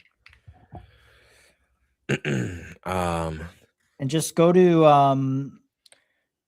the badge and we'll pull it up. I mean, they really have an opportunity to do the most interesting thing here. They really do. Andy Ares has They an do. opportunity to do the funniest thing. They do. One second. Because I saw that they raised 500K. So upwards. Oh, like traditional Yeah. raise. How much have they made from bags? I'm curious. 100K from bags. I'm struggling to pull up this Twitter account. Hold on. Okay. I'm trying to see, like, I'm in the X community, but I thought the link would be there, but Here, Andy Ares has it in his bio. oh, Yeah. he does. Okay, let me look at Andy then. Boom, perfect. All right, got it. Andy, Upward Earth, bang. Wait, yeah, Upward Spiral. That's right. Yep. Yeah, it's this. There's no tweets except for that first one right there. May the spiral never flatten. But if you go to the badge, affiliates. yeah. So click on affiliates. Sorry, not the Scroll badge, down. affiliates. Right there. Yeah. So he has two collaborators. Either one of them, I believe, you click on, they're quite active. So there's this guy, and Good then DD. Good DD. this guy.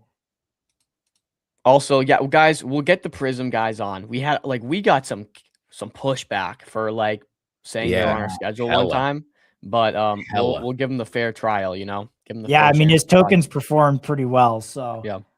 If he responds, he might be mad at us for not getting him on earlier, but who cares? Yeah.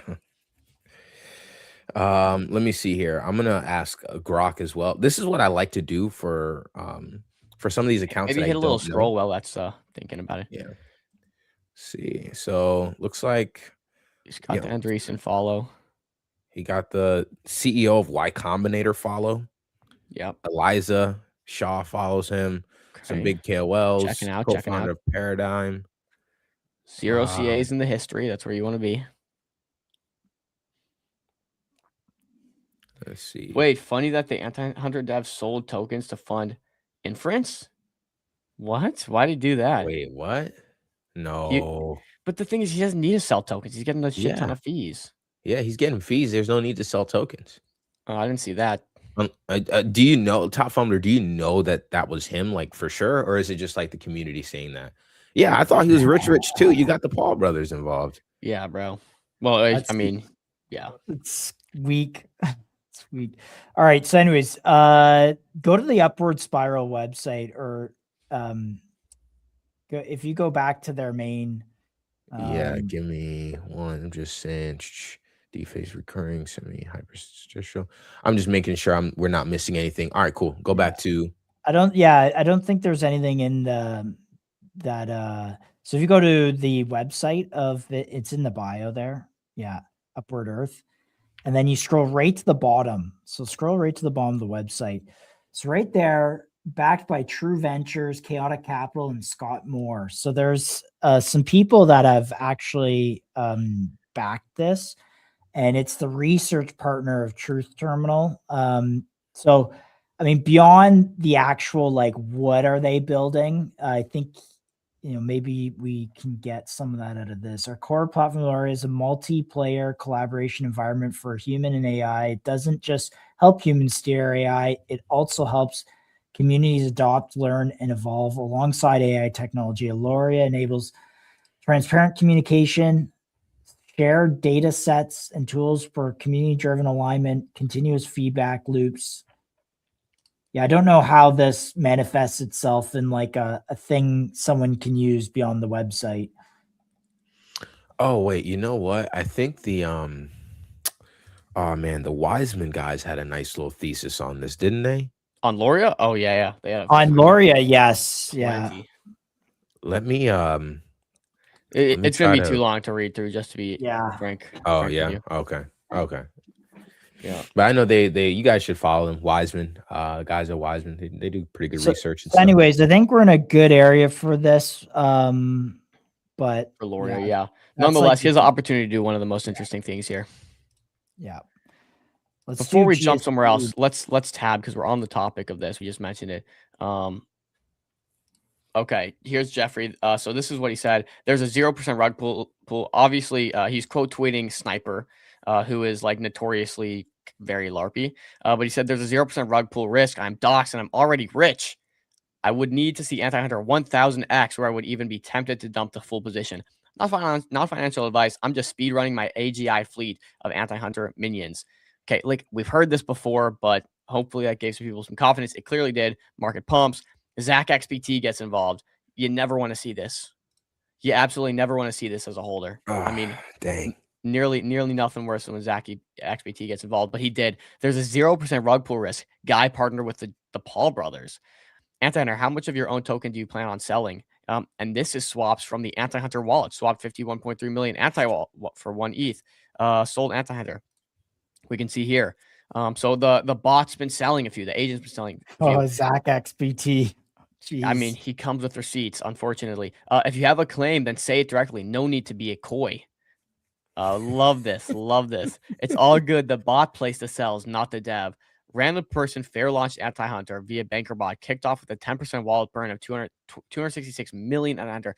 I swapped less into Bio as an investment, which is up 4x, and into WETH to fund its own hardware. Okay, so yeah, so look, he did. He said it right here. I swapped some into Bio as an investment. So didn't use the fees that's making. It used its token.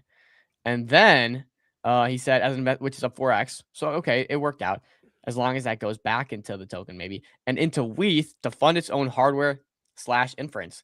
I'm just confused though. Why are the fees not doing this? And didn't he say up here, like, I'm already rich? Yeah. That's, I mean, like, that's just, when you say that, you kind of lose me.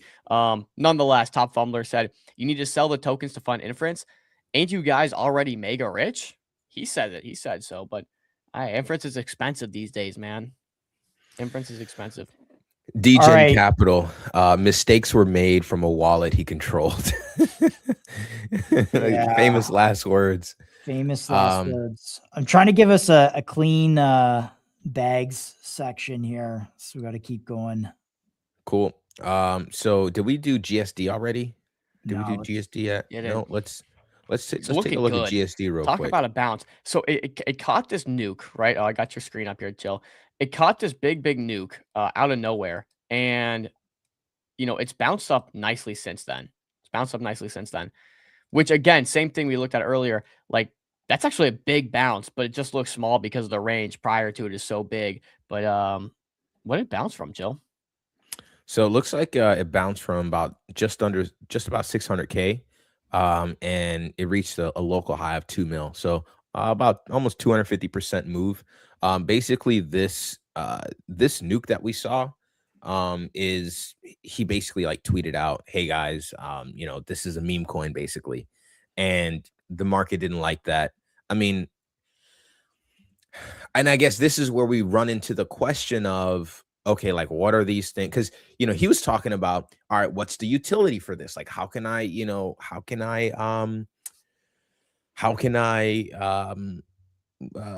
incorporate the token into the product? Like, is it revenue There's share? A couple of key things here, because I provided a little bit of feedback to Lex, and one of the key things he did is in the GitHub repo, which has a lot of attention. He put the CA and just said that this token supports my work and represents the IP of GSD, or represents this kind of GitHub repo. And you can either go buy the token or whatever. So I think he in a README kind of clarified that. But I also think, yes, the meme coin post was one thing, but just people sold, like I think just there was a flush out of people who had bought it earlier. Like I was looking through some of the wallets, they had basically had gotten it really at pretty advantageous prices. Forgot about the meme coin thing. Yeah, that was definitely the bottom signal. So yeah, he just didn't know it. Again, like these devs yeah, are naive. learning in public, yeah. But I will say from here, I mean, we've had him streamed with him a couple times. Really nice guy. I think really values Align, 2-year lock on his tokens. And then he's got a podcast coming out with Solana Foundation. Or basically Solana with their AI guy. So I think you got to keep GSD on a watch list because it could be, a leader on bags. So Low Cap Hunter says the real chart starts after the dump, and so that's basically what I'm also kind of going off of that assumption as well. If you guys don't know like how support and resistance works on a chart, it all has to do with the mentality of the previous buyers and sellers.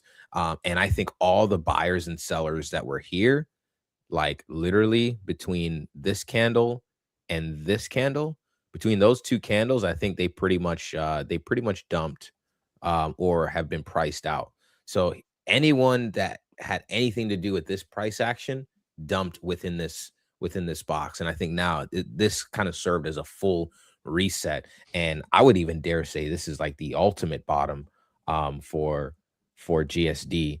And if I'm looking for a move, I'm already seeing a little bit of exhaustion there at 2 mil. So if we're looking for a pullback because we don't buy green candles, let's see. Yeah, like this is not. I don't know if you subscribe to this or not, but like rising price, falling volume.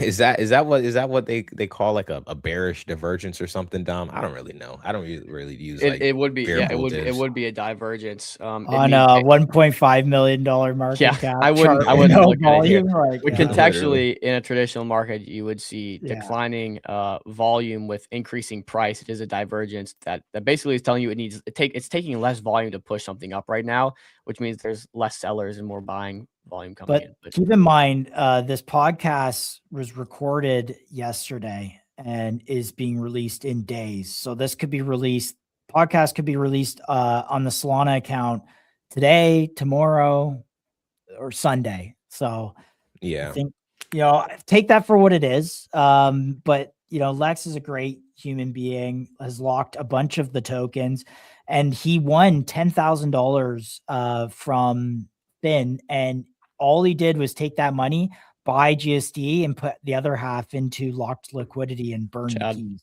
Yeah. So absolute Chad dev behavior, to be honest. You know what I'm excited to do? I want to sit down with the Bags team. I want to sit down with Lex, and I even want to sit down with the Ralph and the Gastown guys and figure out a good way to make sure open source projects can get funding while also protecting holders. Like I want to brainstorm with these guys and get Bags the solution, because I'm so convinced that's the key for them. Isn't that already solved though? Like I saw Soju, he mentioned like the click to claim will turn the token into like an ownership token where they would be aware of like handing over some IP or something like that. If it's already in place, it just needs to be implemented. I don't think it's implemented. Right. I mean, I'm saying I think that's the direction that they're going in. So I think eventually we do get to that point of that point of like, hey, like it's officially implemented, and like any AI dev that claims fees now actually this is an ownership token where you actually have true ownership in whatever they're building. That would be so. Nice. Because I mean, if it's open source, that's the best. That's honestly the best way to do it. Would be an ownership token. There's a number of features I think coming here with Bags that I wouldn't fade them. Yeah. Vested fees. The fees. This is right here. Devs can't nuke all at once. Yeah, So these but are the even kinda... even still, you have to make it to where if they do dip out and stop supporting the token, they don't get fees vested over the next year that they can still claim if they're just patient. Literally. It needs to be like, okay, you're blacklisted now because you stopped supporting the token. So it's a good start. I don't know if it's the full answer yet, though. Yeah, I thought of like this is what I propose is to have some sort of legal agreement. Yeah. But and then maybe that's a different tier, right? Like maybe that's a verified or like verified contract, something like that. But is it scalable? I don't know. Yeah. But if it just saying, you know, if you are looking for a buy on this chart, you know, I think as from a trading standpoint, you know, I don't buy green candles, especially when things have ran, you know, off the bottom like almost 250%. I think that the idea here is just to kind of wait for this to kind of settle out. Maybe we got to pull back to like 1 million-ish area. So official green box on this is in this zone, and I'll leave that here for the next time. The next time we see this chart here in the next couple days, next week. Disclosure, I do own GSD and I bought a bunch of it more sub 1 million. So yeah, I think it holds. I think it holds. I think that is the ultimate bottom for GSD. But yeah, Lex has proved he's he's locked in. And low cap, yeah, I am in. However, I am underwater on this. I think my entry was 2 mil, I believe. Yeah, because like around this sort of area here, like 2.5, something like that. Let's keep covering Bags app tokens here. So there was another one that BNN just posted, and shout out BNN for posting our clips. But Claw Lancer is another one we had on this week. Oh yeah, I wonder how they're doing. Let me check. 94K market cap. Kind of too low, I think, to talk about on stream. Yeah, throw it open though. It's fine on this one. I mean, but like you guys, again, like surprised we even had him on stream because it is a really low market cap. But what was the thesis here? So basically, he has 2 tokens, one on Base and one on Solana. The one on Base is called, I forget the name. Chat, can you help me out with this? What's the call answer?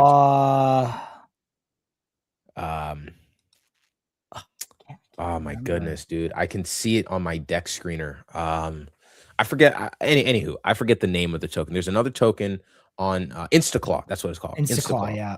So Instaclaw on Base basically helps you to create a claw agent. So, you know, a lot of people don't know how to, you know, create the claw agent themselves. So he's created infrastructure for you to make an agent. And then Claw Lancer is basically like a Fiverr, or you can think of it Freelancer, Claw Lancer, Fiverr for AI agents. So you can create something on Base. You'd come to Claw Lancer and you basically have these, like, they're called bounties, or if you want to say jobs, where, you know, people want to create websites or, you know, make things.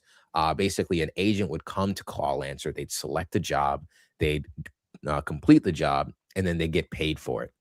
And so in this age where, you know, creating an agent, you know, they want to survive to you know, in order to kind of pay their API costs, they would need to generate revenue somehow. So the thesis around it is if agents are going to be looking for somewhere to make money, a job would be basically, you know, the first thing that they'd be able to do. And Claw Lancer, you know, is the first place that they'd come. But like things like Kelly Claw feed into this too, because like think about what you just described as the kind of the funnel to get some of those things marketed and stuff. Like you having a freelance marketplace for agents where they can hire for certain things and distribution, et cetera, I think is interesting. But if you go to the website, chill, my computer's like lagging a bit. Yeah, let me try to clawlancer.ai is the website. So what's interesting about this, when he launched, he had 7 cents of total volume. and I'll let Chill pull it up. But as of Loaded. when we had him on, it was I think it was like 78 or something like that in total volume, or even less. And then now he's up to $200. And the jobs are like 10 cents here and there, so they're not massive dollar amount type jobs. But again, I think the KPI to keep an eye to see if this is getting traction or not is that dollar volume of like services provided. But what's interesting about the base tie-in is his base token is for the other product. And what happens is when you automatically create an agent, like it automatically creates an agent, and then that automatically also creates an agent on ClawLancer or a profile on ClawLancer for it. So it's almost like pulling in all the base, all the base kind of stuff or traders and attention, and brings it to this too, potentially. So yeah, I really like the idea. I get that, the market doesn't really like I get that the market doesn't like two tokens and stuff like that, but I can see an environment where that feeds each other. I think the better question is just kind of like, value accrual for, the ClawLancer token for I think he I had can see like the value. 300 people on the wait list too. So it Yeah. had a wait list. That was for the base token. Yeah, I for believe. the Claw InstaClaw. InstaClaw, yeah. Yeah.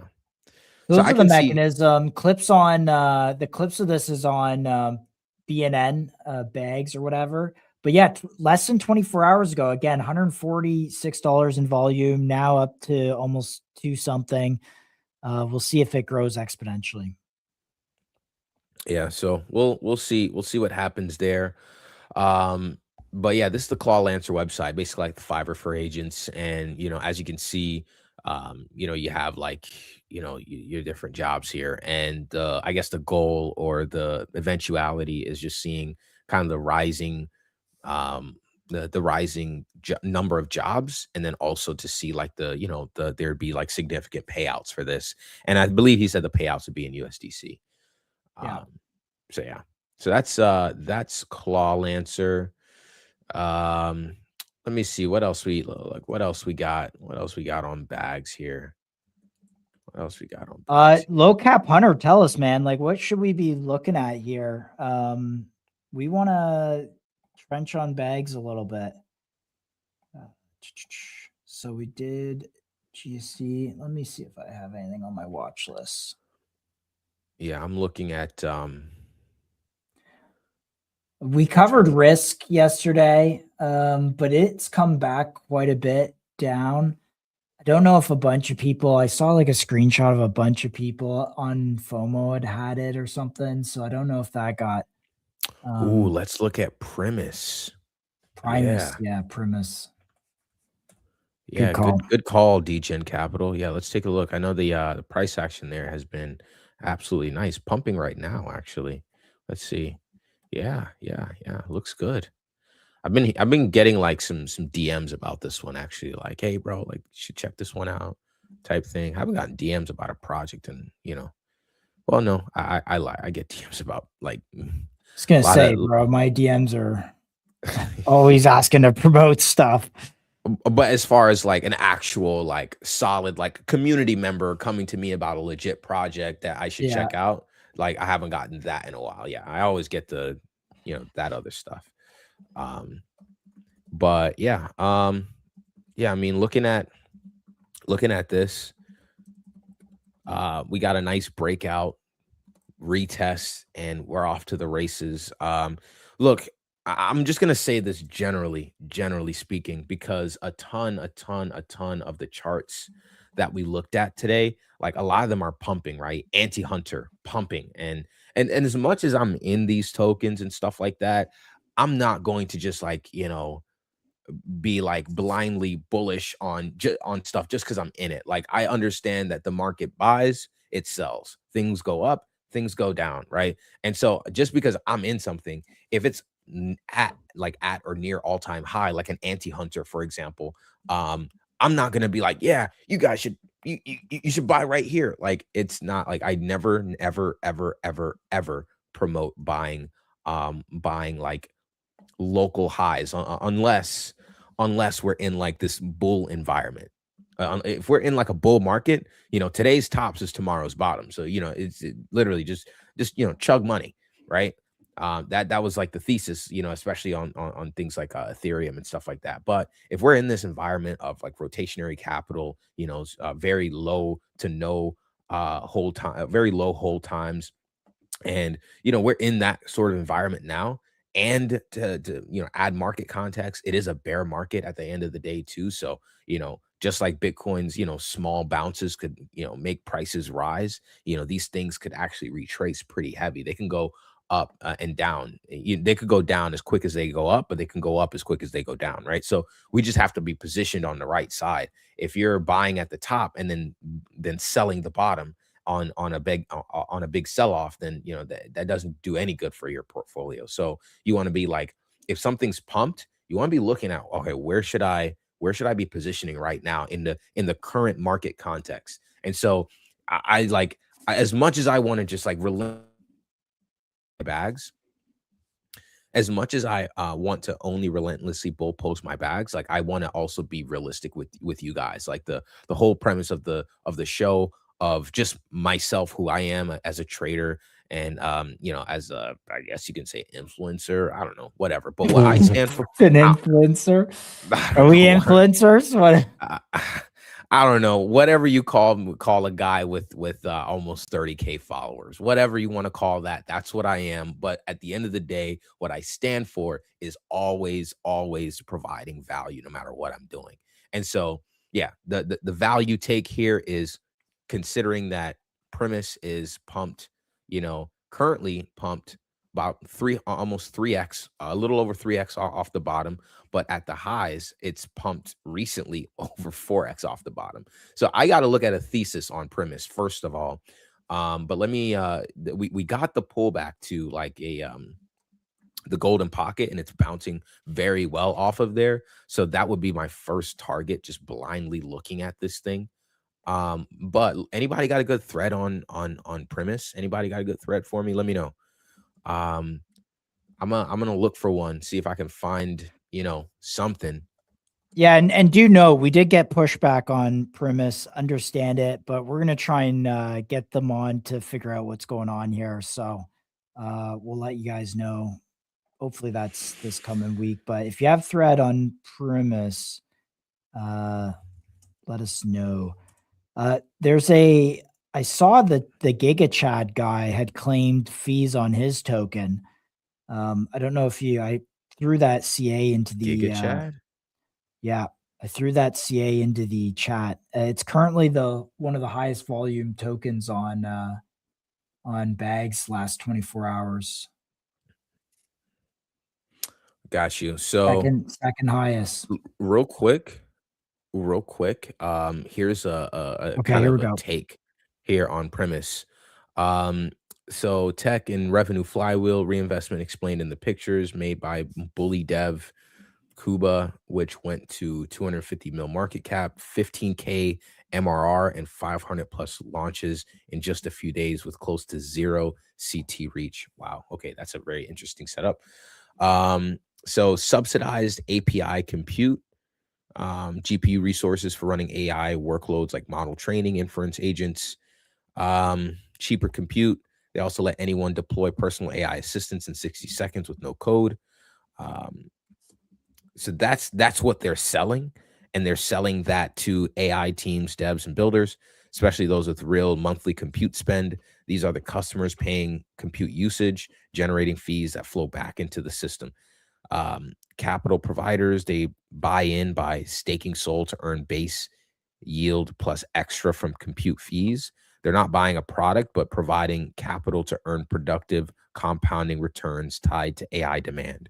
So in short, AI builders buy affordable compute power. Stakers supply the capital that makes it cheap and profitable. And no one side needs to deal with the other directly. The protocol handles the loop. Real utility infra, not just hype. I'm trying to understand this a little bit. Okay, so they're providing cheap compute to developers. They're providing cheap compute to developers, and I'm trying to figure out, where does the staking come in? Like, how does stakers supply the capital that makes it cheap? How does staking make compute cheap? Is anyone, am I like just retarded? Oh, Alpha Seeker has made some good posts. Okay, let me check his account. It's vaporware. Chill, don't fall for it. CT has the memory of an ant. He rugged Bully, then Nico, and posted a pic of all the watches he bought. Oof. You know what? Yeah, dude. Like this one. Like, okay. So here's what I want to square with everyone is, I understand this context. And again, we don't know him. I don't know this backstory, but on the same time, like, I want to know, I want to ask tough questions. I want to know what's up. Right. So, yeah, I would. We're not going to promote it, but we do want, like, don't you want HFK? Don't you, and whoever owns us, like, don't you want us to ask questions and see if you believe the answers? Right? Like, that's the thing. No, I kind of agree with HFK here, in order to, like, just around, like, being careful, because here's the thing, like, here's how I view stuff like this, where I come around, like, and it's like FUD, and it's like, oh my gosh, he's rugged before, or there's stuff, there's bad things connected to this. Here's how I think about these projects. Look at the market context and let the market context guide you. Because at the end of the day, if someone's rugged before, that's a real concern, right? Huge red flag. And at the end of the day, if there are people that are kind of like promoting this that have also, been questionable characters in the past, that's also something worth taking into consideration. So how do I think about this? Well, if you look at premise, again, premise is, if you look at the chart is going up right now, but at the end of the day, that FUD could lead to some sort of entry on this, right? Like, and it could even lead to a deeper pullback to something like around like the 0.786, in my opinion. But the question is this setup, how does this setup compare to the market context, the other setups that are out there? So does a setup like this beat a setup like Loria, in my opinion, right? Like, if I'm looking to get exposure to like projects on bags, I pin them against each other, and I do that without mercy, right? I'm looking at this and I'm seeing a product that could potentially, be good. So maybe, is it worth, in terms of your budget, like how much you ape per project, is it worth the full unit, or is it worth maybe a quarter of that? Maybe I say, I don't really know. Maybe I'll put a limit order at a price that I like, and I'll only go in at a quarter of the size that I usually buy in on these projects. That's how I manage risk. It's a higher risk if I designate this to be a higher risk. I still want, exposure to it just in case it goes up. Then, put a price point I'll be comfortable at, set a limit order. If it hits, it hits. If it doesn't, then maybe I avoided I avoided a rug or something like that, potentially. Not saying that premise is, I'm not really sure. I'm not read up on this project, but all I know is, at first there's a lot of kickback that we got from the community when trying to get them on stream, which we value the feedback, guys. Yeah, and we value that feedback, 100%. and I don't take that one lightly, because if you get that much people saying something, everybody can't be wrong, right? So yeah, and when you compare this to other BagZap tokens, like, there are other, literally, like, this is now reaching local highs. And when you look at Loria has like the cleanest setup ever, with lore, a great dev with a great background in the space, tight in validation, holding, key support levels, and in a buy zone. So I'm just saying, pin these, because Loria is also at 3 mil market cap. Loria is at 3 mil market cap. And I believe Primus at 1 mil market cap. But the thought still stands. You have an asset that could be an attention vacuum with a great dev, great fundamentals behind it. You have a Titan validation, clean setup, and it's at local lows. Or you can go for a product that is at local highs. It's up 4x off the bottom. Dev is questionable. KOLs are questionable. People pushing it. Yeah. You know what I mean? Like you got to pin these setups against each other because man, chill out here doing the work, guys. Chill out here doing the work for you guys. Man, just navigating markets, man. Just navigating markets. Like there is no shortage of tokens in this current market environment where we have Pump Fund and BagsApp and MetaDAO and Soar and now Banker. Like there's no shortage of setups. So what you should do is not lower your standards to include all of these tokens into your trading system and create noise. Essentially what you really should do is heighten your standards, right?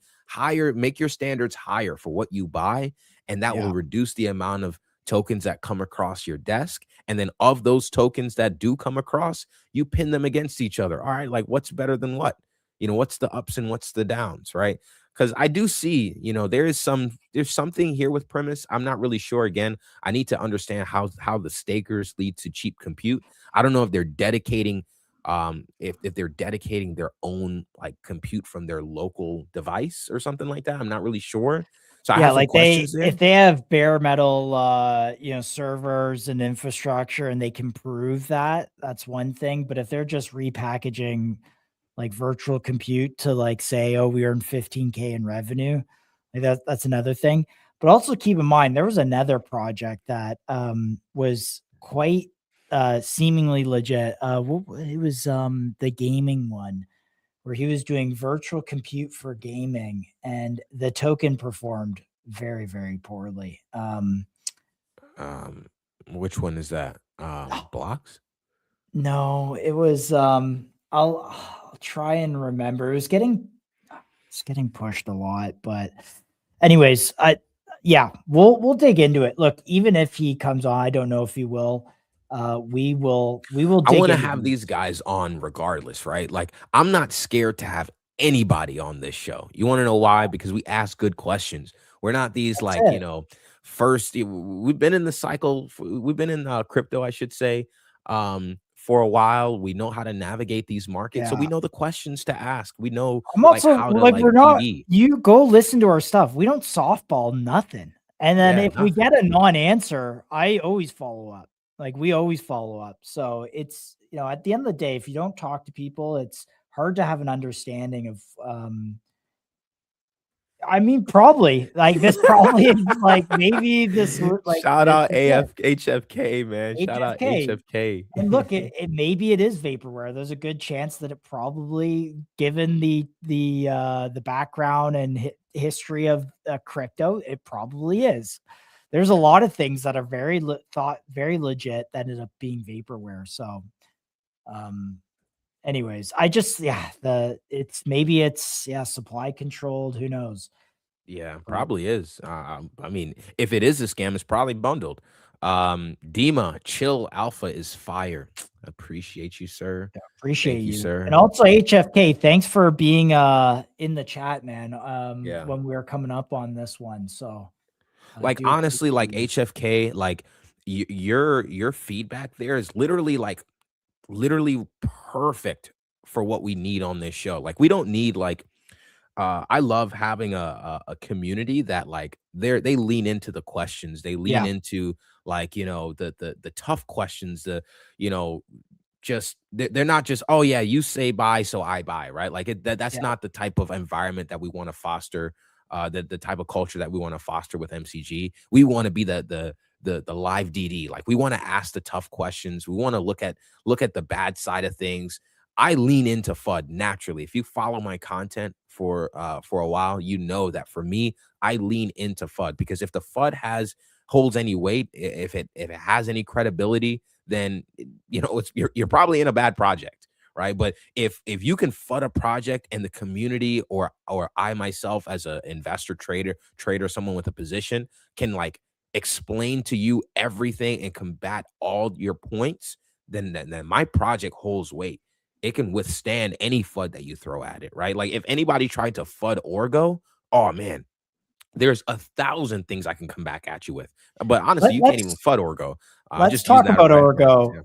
Yeah. Let's talk about Orgo because this is this is the thing, guys. This is trading at 1.4 million, and there's this legitimate real FUD about the dev who may or may not have any background in like compute infrastructure at all. And then you have Orgo, who has A16Z Scout Fund on the cap table, who the dev's been working on computer uses in like pretty much an entire life. And you know, this is like basically just been sold off from you know, and has real traction, real revenue, generating real like MRR, 10K MRR. That's like, you know, that's what these guys are, you know, easily doing and starting to do. So, you know, I don't know who's selling this chart. I don't know what is this just liquidity take. But I mean, I have a take on this. Yeah, go for it. I have a take on this. So I was literally just talking about, you know, the movement that we see on base, the reaction that we're seeing from like, you know, the traders over there. At the end of the day, the market is valuing base projects the way they should be valued. Pullbacks will happen, but floors are holding. The chart is respecting levels. Like there's no one really like selling this chart off or anything like that. Like the devs are credible, et cetera, et cetera, et cetera. We have a lot of that here on Solana. We have, Spencer is a great dev. The product is absolutely innovative. There's no question about that whatsoever. You know what we're lacking though? We're lacking a market on Solana that actually likes to value projects at what they should be valued at because of this like rotationary capital that we see. There's more people holding a meme coin, you know, that like has no value. It's not even in any sort of meta at all. You know, I'm seeing stuff that launch on Pump Fund. I'm like, people are actually buying this stuff. I know, like for real, like people were buying an Elon fish like a week or two ago, like on Pump Fund, and that like went to like millions. You know, it died shortly after, obviously, but it's just like people are more willing to buy that stuff, to copy trade the, you know, the meme traders and stuff like that. They're more willing to do that than just literally buy and hold Orgo. The entire volume that people have done in the last month on Pump Fund, they could have easily just bought and held Orgo and literally outperformed even with the spike up and down. You know what I mean? So I'm looking at that. I'm taking note of that on Solana, and I'm hoping, wishing that it changes sooner than later. But Orgo is a prime example of, you know, us needing a much better demographic of holders on, you know, trading like ownership tokens. And we've always known that better holders are on, you know, Ethereum base, because there's just an order to how these people buy and how these people sell and stuff like that. Orgo is cooked. Spencer's crypto illiterate. I don't agree. I completely disagree with this statement. Look, forget about the price action for a second. The actual business is like on the bleeding edge of these AI agent narrative, you know, spinning up virtual machines, having them connected machine to machine, having security on top of that. Like even just yesterday, me and Dom trying to go through with Lex and put GSD on our machines was like so brutal. Like it was like the worst experience. Whereas you watch Nick use an Orgo machine, like from other third-party websites, they can create virtual machines on Orgo and just kind of download and just tell it to download the Claude software, and it goes and actually computer uses its way to the Claude website and then downloads it itself and then installs it itself. So if they get product right here and they continue kind of saying, hey, stop buying Mac Minis, do it on a virtual machine, don't do it on your own computer because, you know, the agent could delete all your files and there's no controls there. The product has huge potential. It's very scalable. They get into bare metal racking, which means they have their own compute, and they sell that to the agents that are doing things. I think the business is really sound. Is he crypto illiterate? I don't think so. I mean, he launched a token. He understands. He's been on our show 4 times, right? Like, this is the other thing. Like, some of the pushback around comms, I'm like, okay, the Orgo account tweets up product updates. Nick has had videos get, you know, multi-millions of views, who works at Orgo. And then, you know, they do, like, and Spencer came on last week and talked about the 11 million API requests they got in a single day. So I just, you know, pause. I think the price action is what it is. It's people going and chasing shiny things. However, the fundamentals of what they're building, I think, are one of the best projects. I think Kled is in the same boat. Like, throw Kled open for a second. Chart looks the same as this, right? Unsustaining. So I'll also say this. Is Spencer crypto illiterate? Maybe, possibly. I can see that. Look, I understand that, you know, we were sold this thing. We were sold this thing on ICM early on that, you know, Web 2 builders coming into Web 3 was absolutely bullish, right? But Ben Pasternak was the poster child that showed us that it's not always a completely bullish thing, because these guys, they don't know the CT game. They don't know how to operate in crypto. They might not know things to do, the rules of thumb, the unwritten rules that they should abide by, things of that nature. And then in Pasternak's case, that was just kind of isolated to him. He refused. He was like, I'm not playing this game. I don't even care. I don't care if it benefits my token or not. And I'm not saying, thankfully, the Orgo dev Spencer, you know, he's not like that. You know, he's been super receptive to, you know, feedback and the community and what they want. And that's why he's probably hired Nick to, you know, kind of be the one to kind of talk about Orgo and be on the timeline and spread the word and stuff like that. Because, you know, Spencer, there's a lot of building that's involved outside of just the tech. It's the, you know, meeting with VCs, it's talking with clients and being on calls and stuff like that. You know, he was telling us that, like, he's sleeping probably like 3-4 hours. You know what I mean? Like, he's stretched thin. And, you know, the plus for the business isn't being on the timeline pandering to degens. The plus for the business is being on calls, is pushing the product, is getting it in front of clients, is taking in the feedback and adjusting the product where he can. So potentially, is he a crypto illiterate? I can see there being some level of truth to that, but that's not a bearish thing, because they're Web 2 builders that are coming into our space. And I think that, you know, that might have its effect in the short term, but in the long term, we know that the business will be okay. Short term, people will trade attention. They'll buy and sell in and out of the chart. They'll buy higher when the price eventually goes up. They'll give in to the fear. They'll lack the conviction. All of that stuff will happen in the short term, but in the long term, the business is going to do just fine. And then, you know, CT will sort of take care of itself. We have a memory of a fishbowl for the most part on CT. So that's my take on Orgo. Is he potentially slightly, you know, not really fully aware of what to do on CT? Yeah, but that's because he's Web 2, and that's because he's spending most of his time on the business. That's not a bearish thing to me, because that tells me that the product will be just fine.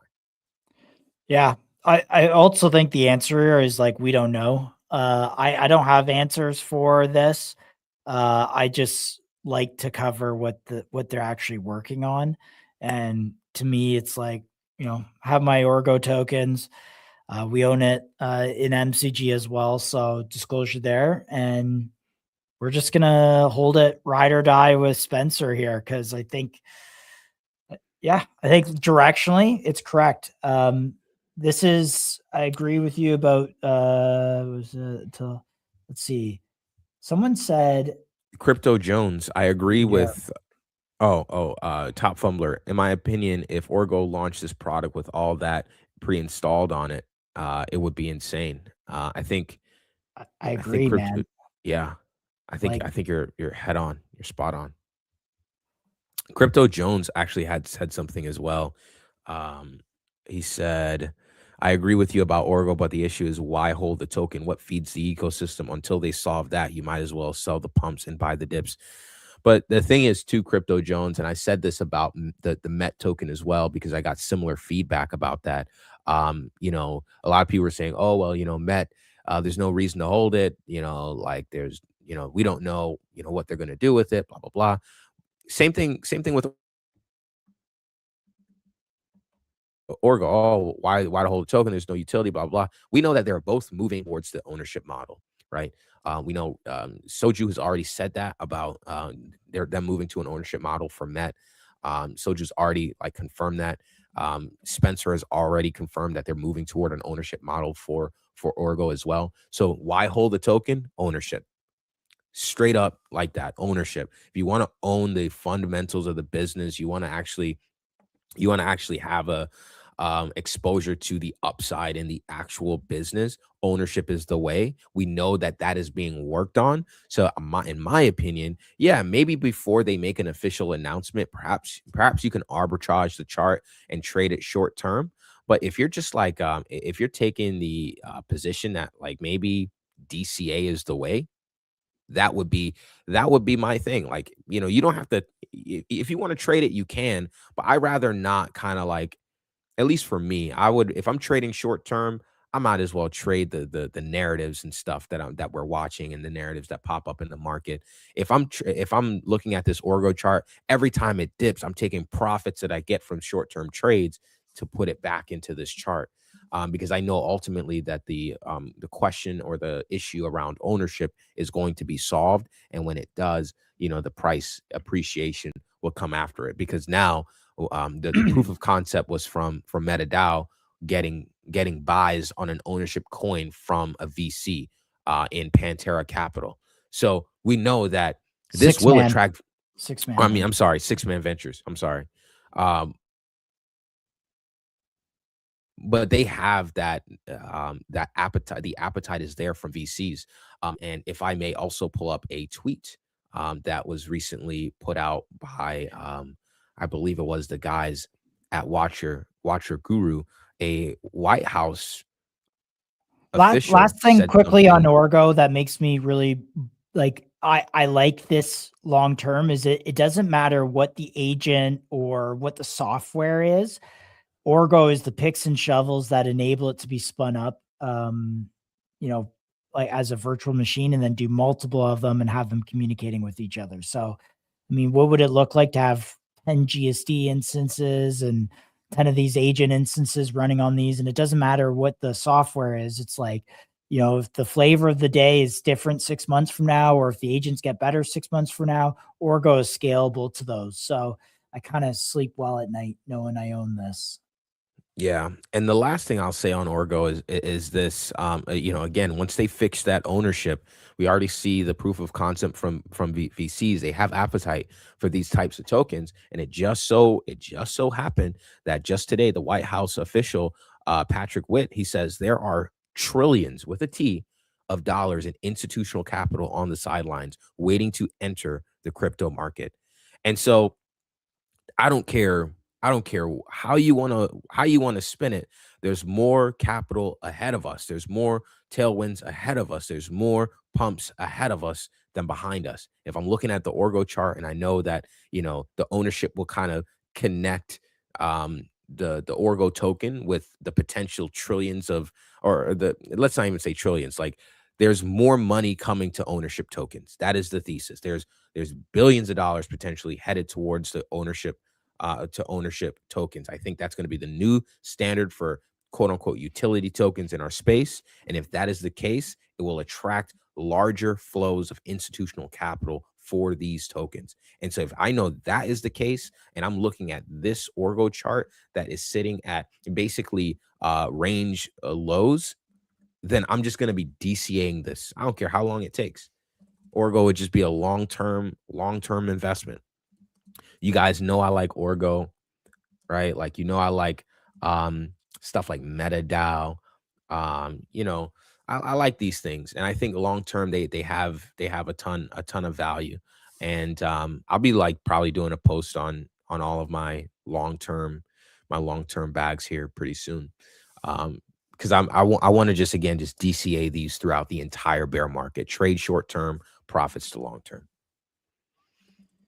I also like Orgo being, on the Avi Patel thing. Like you're potentially in an eco launching with Avi Patel, who is unlocked to, promote equity anchor type mechanisms, and you're like the one beside that token. So I mean, Avi bag working is, good for, I think, Orgo, just people discovering if it's like launching beside on street. So there it is. Yeah, 1,000%. That's the the Avi Patel work, that will have its benefit, right? Like Avi knows how to work CT, he knows how to capture attention and stuff like that.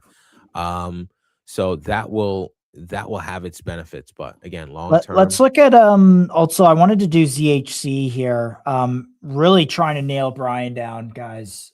So if you can help me out with that, would be super helpful.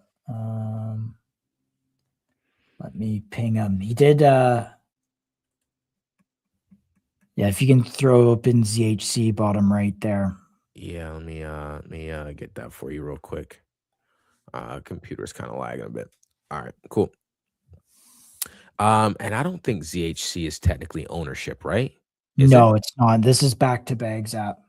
Okay. Let me just put this under bags real quick, because I'm trying to create a list of like some solid bags tokens. So yeah, but we looked at this one the other day. This looked pretty good. I mean, it's in basically, it has been in basically a buy zone.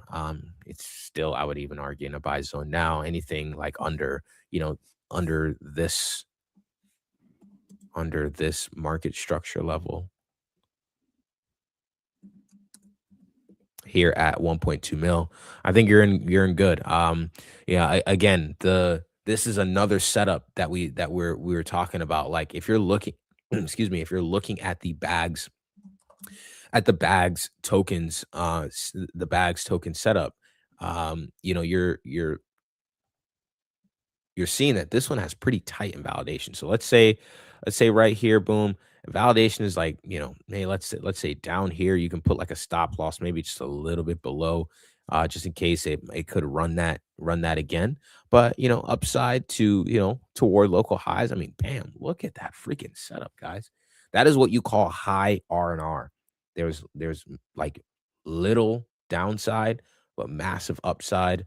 And I would argue that ZHC is a very core piece to this whole AI agent narrative, because again, you have a company that's being ran with literally agents at every level, and increasingly they're working towards that being more and more agent ran than anything, and eliminating at every opportunity the need for human intervention. So I think that's very core to the thesis.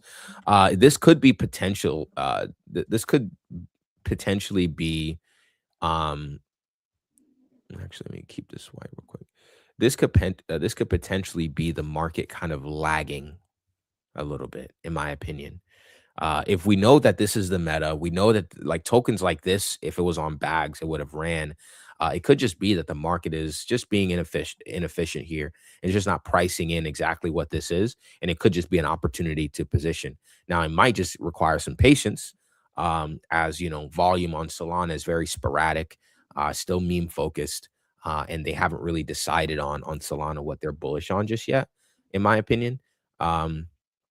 Because you see stuff like Buttcoin, for example, see stuff like that running, holding really good levels.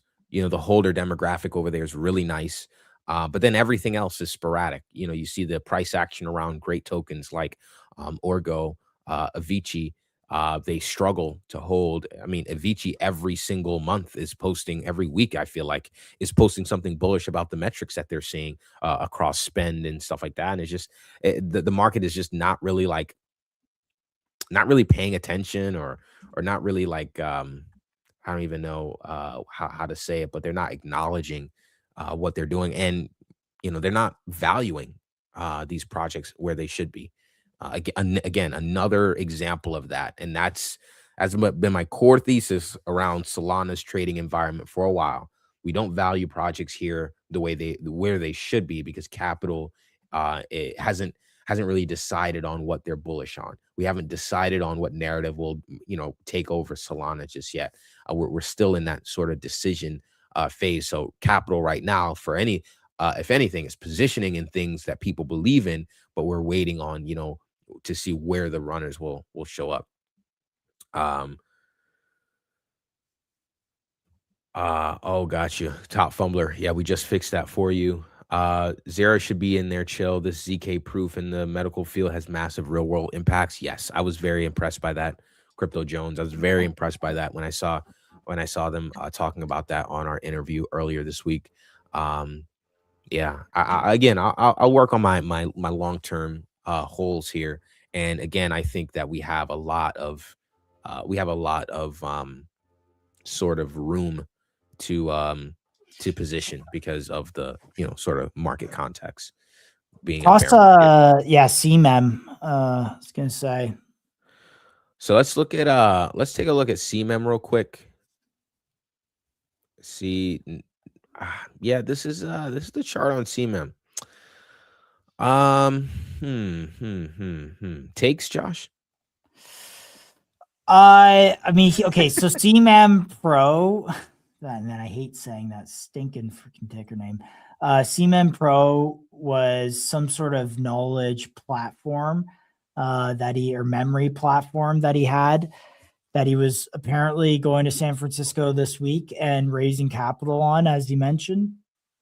If he raises capital, I think that's extremely bullish. And then, I asked him about ownership, and he basically said that everything he'll do is kind of like for the token. So go rewatch that.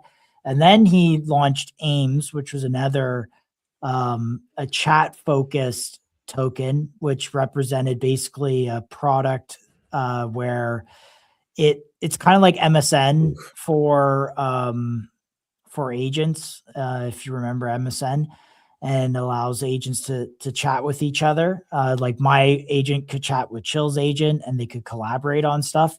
I think there's something there that's really a really cool narrative.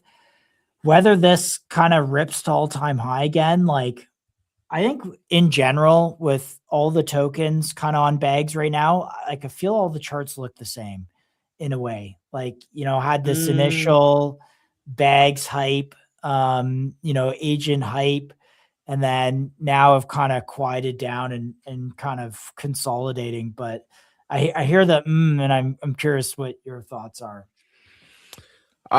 So I'm gonna be real with with CMEM here. I'm not sure how I'm feeling about it. Again, we're seeing now in this AI agent meta that like devs are deving like multiple coins at the same time. Still not like totally sold on it. Like in some cases, like for Claw Lancer, like I can see a future where that could potentially that could feed each other. One creates and one monetizes. I can see that. But in this case, like CMEM and AIMS are two completely separate products. And then on the interview, he even talked a little bit about, like, if you go back and watch the interview, like, man, I don't want to. Okay, I'll say it. He said, yeah, like I can just launch another token and another token and another token. And I don't know. I like it just shows me that, he might need a little bit more guidance on how to like manage on token management. He might need like from a builder product standpoint, like, oh man, innovation, he's doing great. He's building really good stuff. On the token management side, there is some work to be done there, because he's basically saying, well, I'm going to use the fees I get from AIMS to buy the CMEM token.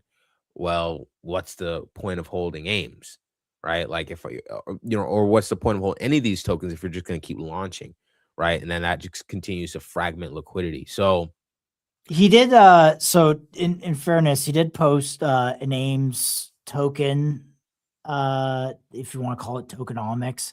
So basically, like, to, if you want to send a message as an agent, it costs 1 AIMS token.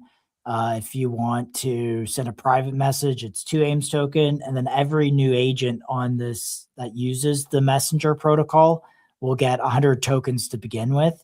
And then the rest have to be bought. So they're like, whether that system works in practice, I mean, it sounds good, but in practice, like, is it implemented and does it work and does it scale? And are agents going and, topping up tokens and stuff like that? That's yet to be seen. So, but, and here, and again, I'm not trying, I mean, tokens at 30K market cap, I'm just be real. Tokens at 30K market, I have nothing, I have no quorums, no beef with him or anything like that. But we have Felix and Bio Agent, both of them speaking in the DMs. Agents can already communicate with each other. Perhaps there could be a protocol that makes that whole process easier, but then it's not free. It costs the agents to do it. So like, I don't know if they would go for that. Maybe they do, maybe they don't. Not really sure. But, again, there are more questions than answers around CMEM and AIMS. And again, when you compare these setups to, setups like, for example, Loria, the setup is just completely different. Setup is completely different, right? So just something that just kind of how I'm thinking about. That's fair. How I'm thinking about it, but nothing against him personally. I think he would benefit from like some sort of like advisor or something like that, or maybe maybe Bags could, maybe that's something they could also provide, is like a token management team for developers. So when they do like click to claim the fees, they also, like, I know they have some written things on there, but they could also have like maybe like a team that they put in place to help these guys. But yeah, that's my spiel there. That's my spiel there. No, it's fair feedback. Like, yeah, definitely fair feedback. What else do we have? X1X. Let's take a look at that. I believe I have that chart up somewhere. Oh, we can look at Kodak as well. Let's see. Ooh, we can look at Zeoth. Yeah. Zeoth. Okay, cool. Yeah, we can look at a few of these. Man, you got some tokens you got to clean up there on the list. Yeah. I got like, there's some that like ZDLT, like the chart looks horrendous, but sometimes I kind of think like, man, do these things, like, do they ever come back? Because sometimes they're dead for a while, but then randomly they'll start pumping and you don't hear about the pump until it's like at like 5 mil market cap or something. But I want to actually keep it on the list. But what was the cloud, Ace Data Cloud? Like all of a sudden just like straight line up. I was like, oh yes, 50K to like 10 mil. Is X1X a Bags token? Yes. Yeah. Let me go back to Bags real quick and just add it to this list. You want the CA? No, I think I got it here. It's about to pop up. X1X. Oh, and GigaChad. We got to pull up this GigaChad situation because the guy claimed fees on it. I want to see if this is legit. GigaChad. Ooh, I like that. Let's look at that one first, huh? I like this volume on this chart. That's what I'm saying, bro. Like this actually is interesting. I know it's not AI or anything like that, but I think all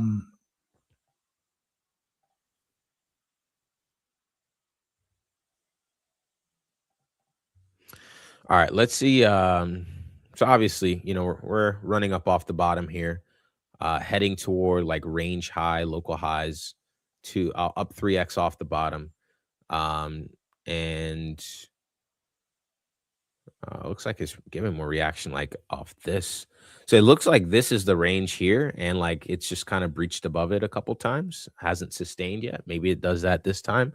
I don't really know. Let's take a look at the fundamentals, and let's see like what kind of like upside this thing has. So what is Giga Chad like? The meme, like what's this thing like? They have a meme, but they want to generate fees, like give fees to somebody. So Or, no, like, the guy who creator? took the original photo.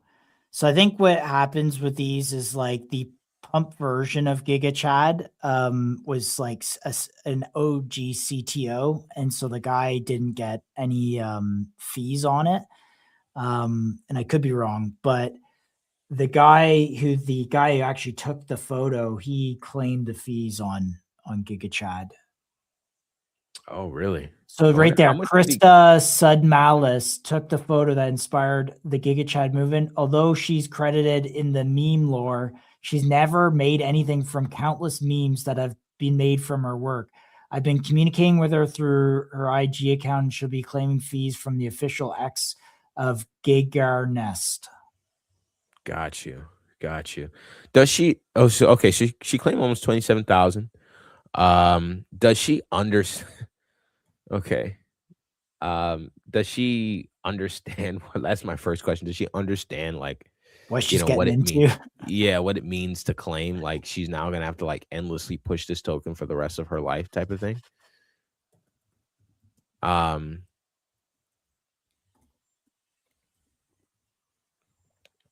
Giga Ernest endorse a token again. Oh, okay. Wow. Looks like Are you seeing something? Looks like the Giga Chad model, the guy that's in the photo, they call him Giga Chad Ernest. Looks like he actually talked about this or something. Yeah, Giga Chad does what Giga Chad wants. Oh, well, it's just kind of Finn interacting with Ernest, the Giga Chad. I'm actually gonna like switch my screen back. I'm really scared of these searches sometimes. Yeah, I was searching for the blowfish ticker, and I got Oh, all sorts of Jesus. stuff that was not Oh my screen goodness. share worthy. Messenger for AI agents. Are you kidding me? Crypto Jones? Yeah, I mean, yeah. Radar. Man, Yeah, Radar's Radar. another one. Radar's another one that's in pretty deep value area, given the fees that they make are, solid. All right, guys, let's go through some of the utility side. Yeah, I'm interested to see like, what happens with Giga Chat before we move on from it. Just looking at the chart, just interested to see, what happens. I mean, I'm doing charting, but this is, let's be honest, this is at 300K market cap. Like a tweet from one person can invalidate any lines that I draw on any chart, to the upside or the downside, depending on what tweet that is or what happens here in the next couple of days. So I want to kind of pay attention a little bit to what's going on here. So I'll keep it on a watch list. I'll keep it on the bags watch list. See what happens with it. Let's see. Let's look at the utility section. So I'm interested. Surge. So I believe Surge, they had like their first launch and stuff like that, but like I haven't really heard much about the platform. It's back at like, pretty low prices. It's basically retraced the entire pump, the entire move that it made off the recent lows.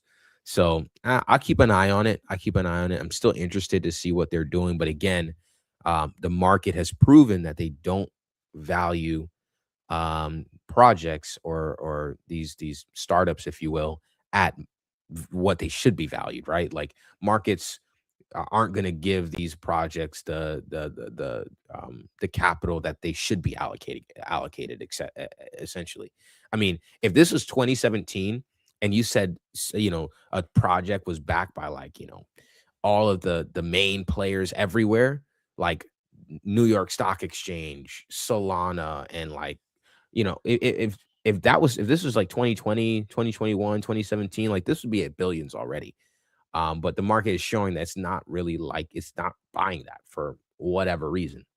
I mean, we've talked about Surge before, and we know that Surge is backed by names like Google, OpenAI, Microsoft, Nvidia, IBM, Circle, Fetch AI, New York Stock Exchange.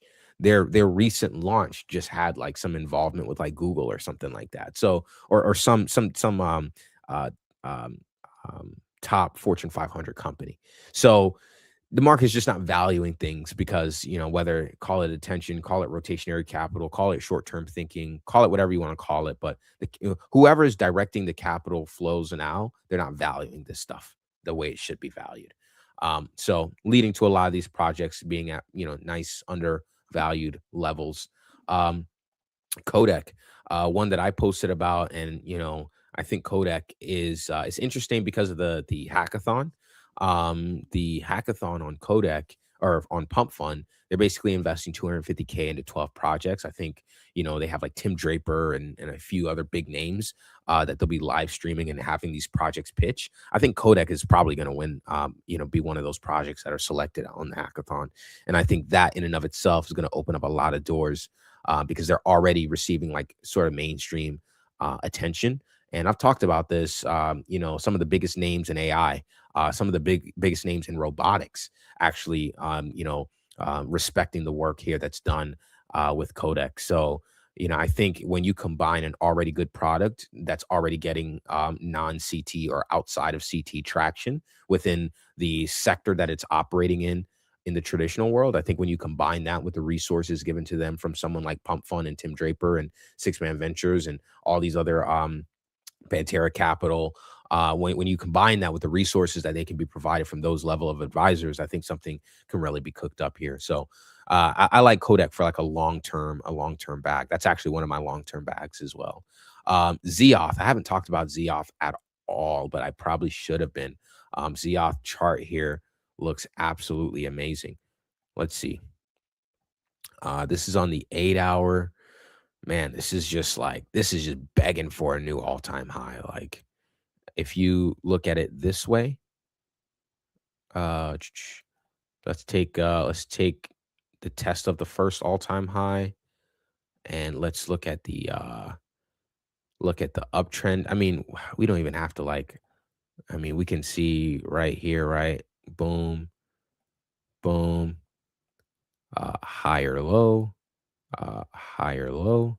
Like, this thing is just stair stepping to all-time high right now. So I'm interested in seeing like how this goes. I forget exactly what Zeoth is. I believe it's like something about AI agents, but or maybe 8004 ERC 8004. I don't know. I don't really know what Zeoth is.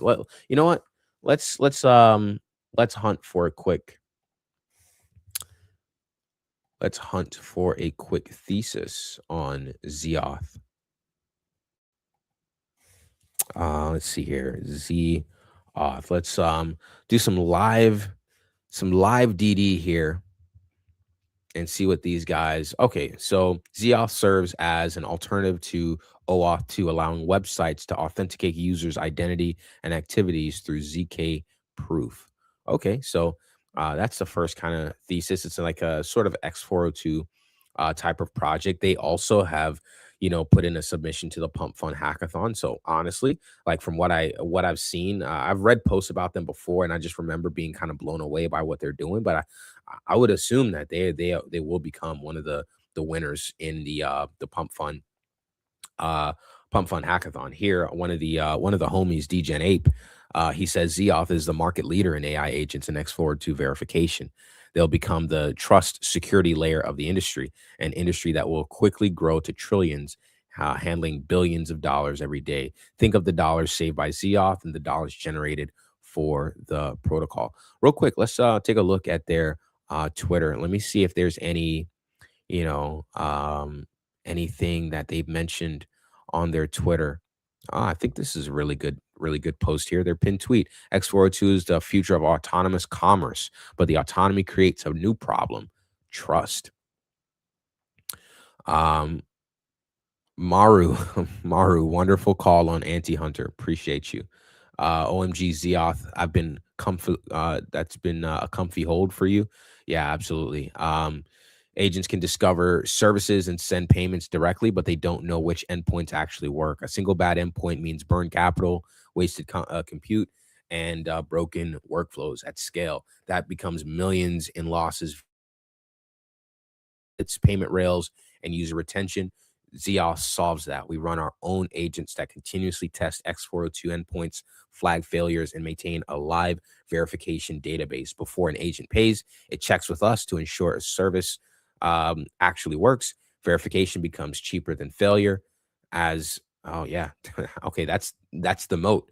Verification becomes cheaper than failure. So now money wants to be invested in knowing what endpoints actually work. Money wants to be invested into security. So very, very nice there. Zeoth becomes the certificate authority for autonomous agents.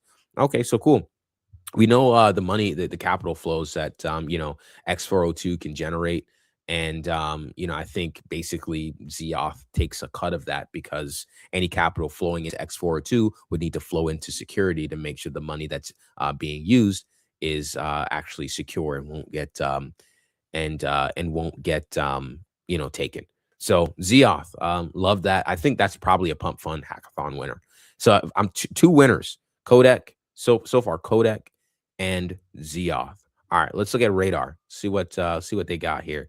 Radar chart was looking really, really good for a long time. Staircase kind of price action on Radar. So looks like chart took a nice little dip. I'm not sure why. Chat, if you guys have any idea on why Radar took a dip like this, let me know, because this kind of crazy excuse me, kind of crazy pump action here. Pump action. Whoa. Kind of crazy price action happening here on action. Radar. Dump action. Yeah. Yeah, kind of crazy stuff happening here. So let's see. So I'm seeing some FUD, some FUD. I think so. Okay, so the price action here, the recent sell-off was driven by some FUD, but we've noticed here that a lot of our guests that come on, they have partnered with Radar. So for me, that's been a clear signal that to keep Radar on my radar, if you will. But yeah, so we see that they're partnered with a lot of folks. A lot of people love what they're doing, and I think they're backed by Remora Markets now. And so that's kind of clear. That's kind of clear signal for me. Yeah, private metals via Radar. Yeah, let me show you guys this tweet.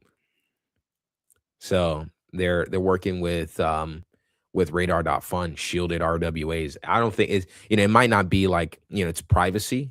It might not be AI, it might not be like in the current, meta, if you will, with AI agents. But again, capital on Solana is short term, it's rotational.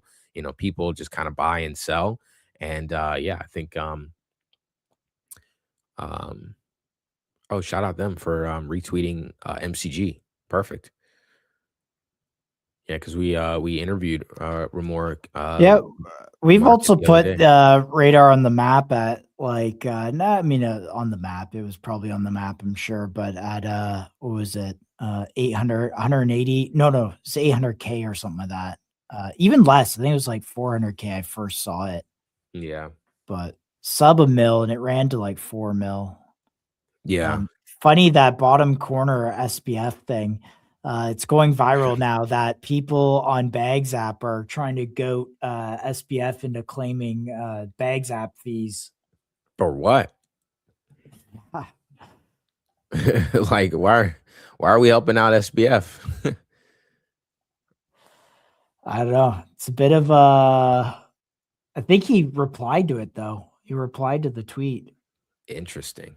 Interesting. Okay. If he claimed, which I wouldn't put it, but I wouldn't put it past him to claim any money from this space. But okay, here we go. Let's see. SBF, because you are following brother, you have already over 100 sold for claim. Hop on the X legend. Oh my goodness. All right, let's see here. Oh my goodness. This, all right. You know, look, I'm not endorsing SBF at all, but go to his account and scroll down a little bit. Let's go to SBF, scroll down. Okay. It's like his second tweet. It was 9 hours ago. Right there, the one with it go up a little bit with the numbers on it. Keep going. Keep going. Is this? Click this. This is funny. He scratched it out and put 30 billion. That's so crazy. Dang, bro. Wow. I'm not gonna lie. They made some really good investments, man.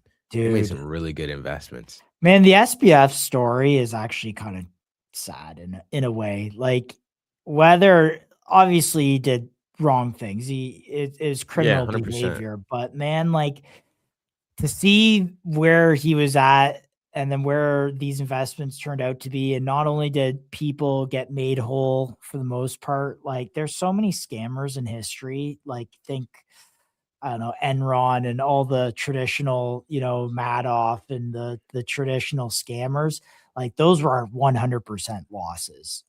But something like this, like, you know, there were parts of FTX's business that weren't a scam. And unfortunately he got into bad behavior and, you know, it blew up, but yeah. Well, why are morons in jail allowed to tweet? Yeah. I mean, that's another question. Definitely shouldn't be. It's okay, fam. We fumble runners every day in this space. Literally though. I mean, he would have made $1 billion on this. Yeah. And, he'd have been able he would have made a bag, bro. He would have sold that on the way up, and if he didn't scam people, like, that's crazy. That's crazy. Well, SBF, I bid thee adieu. Yep. Honestly, good riddance, to be honest. Yeah, I don't know. I don't like the way he, like, FTX was really, like, you know, extractive, and yeah, I don't like them. But honestly, I think I don't know how much you want to keep going here, but I think we went through, like, you know, quite a bit. We talked about a lot here. We talked about the banker eco on base. We talked about the Bags app eco here on Solana. We looked at some utility. We looked at some Claude, some AI agent stuff happening here on Solana. So yeah, you know, looking at that, you know, we've covered quite a bit. Hopefully you guys enjoyed the stream. We had a massive week this week with a ton of great guests coming on. So hopefully you guys really enjoyed that. I don't know, Josh, I think this is a good place to wrap here. You let me know what you want to do. Yeah, no, look, we'll wrap here. I don't know what to say, to be honest with you. We've been at this for 8 months, 9 months, 10 months now. Base is definitely got some volume on it. Bags had some volume on it, and I think it'll come back, hopefully. And Solana in general. I don't know. Crypto is there. Crypto's there. I don't want to call it a bottom because I've been hurt over and over and over again calling things a bottom, but crypto's definitely got some activity, that's for sure. Opal is solid, Maru, by the way. But yeah, on that, Josh, I mean, look, short term, anything will happen short term. You know, short term, we saw we saw BNB catch some volume short term. We saw Tron catch some volume short term. We saw several different metas catch volume short term, like you know, robotics had a meta for like 2 weeks. I think 2 weeks, like last summer. You know, we saw volume, you know, here, there, and everywhere in different metas and stuff like that. I think what I'm looking for mostly is where is the volume going to stick?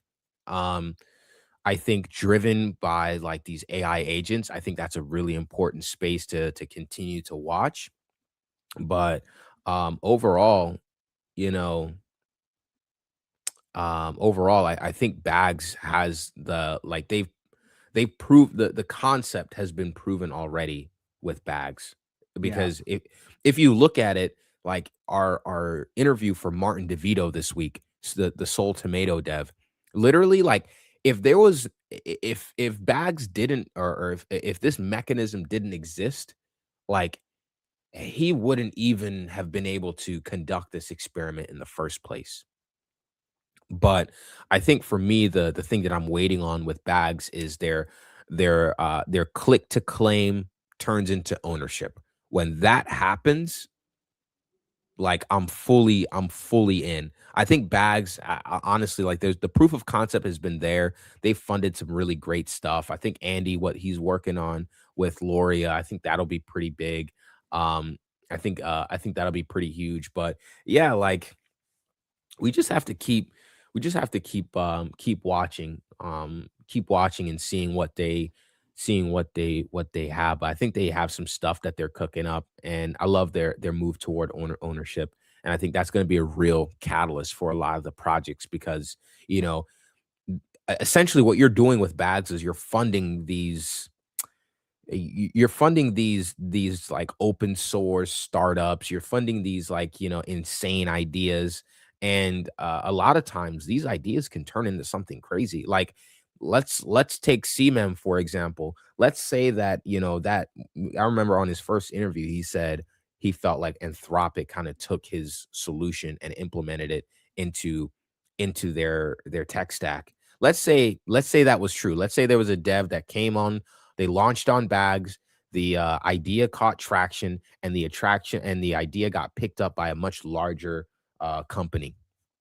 Um, essentially, there is a way that we can get if there is ownership involved in the click to claim, there's a way that we can get exposure to these ideas that, had they been a startup in the traditional world would have never received funding, would have probably failed. But because of things like Bags App, you actually have a chance of success. And when you do succeed, that could actually feed back to the token holders. So I think that's going to be something big that I'm going to pay attention to for Bags.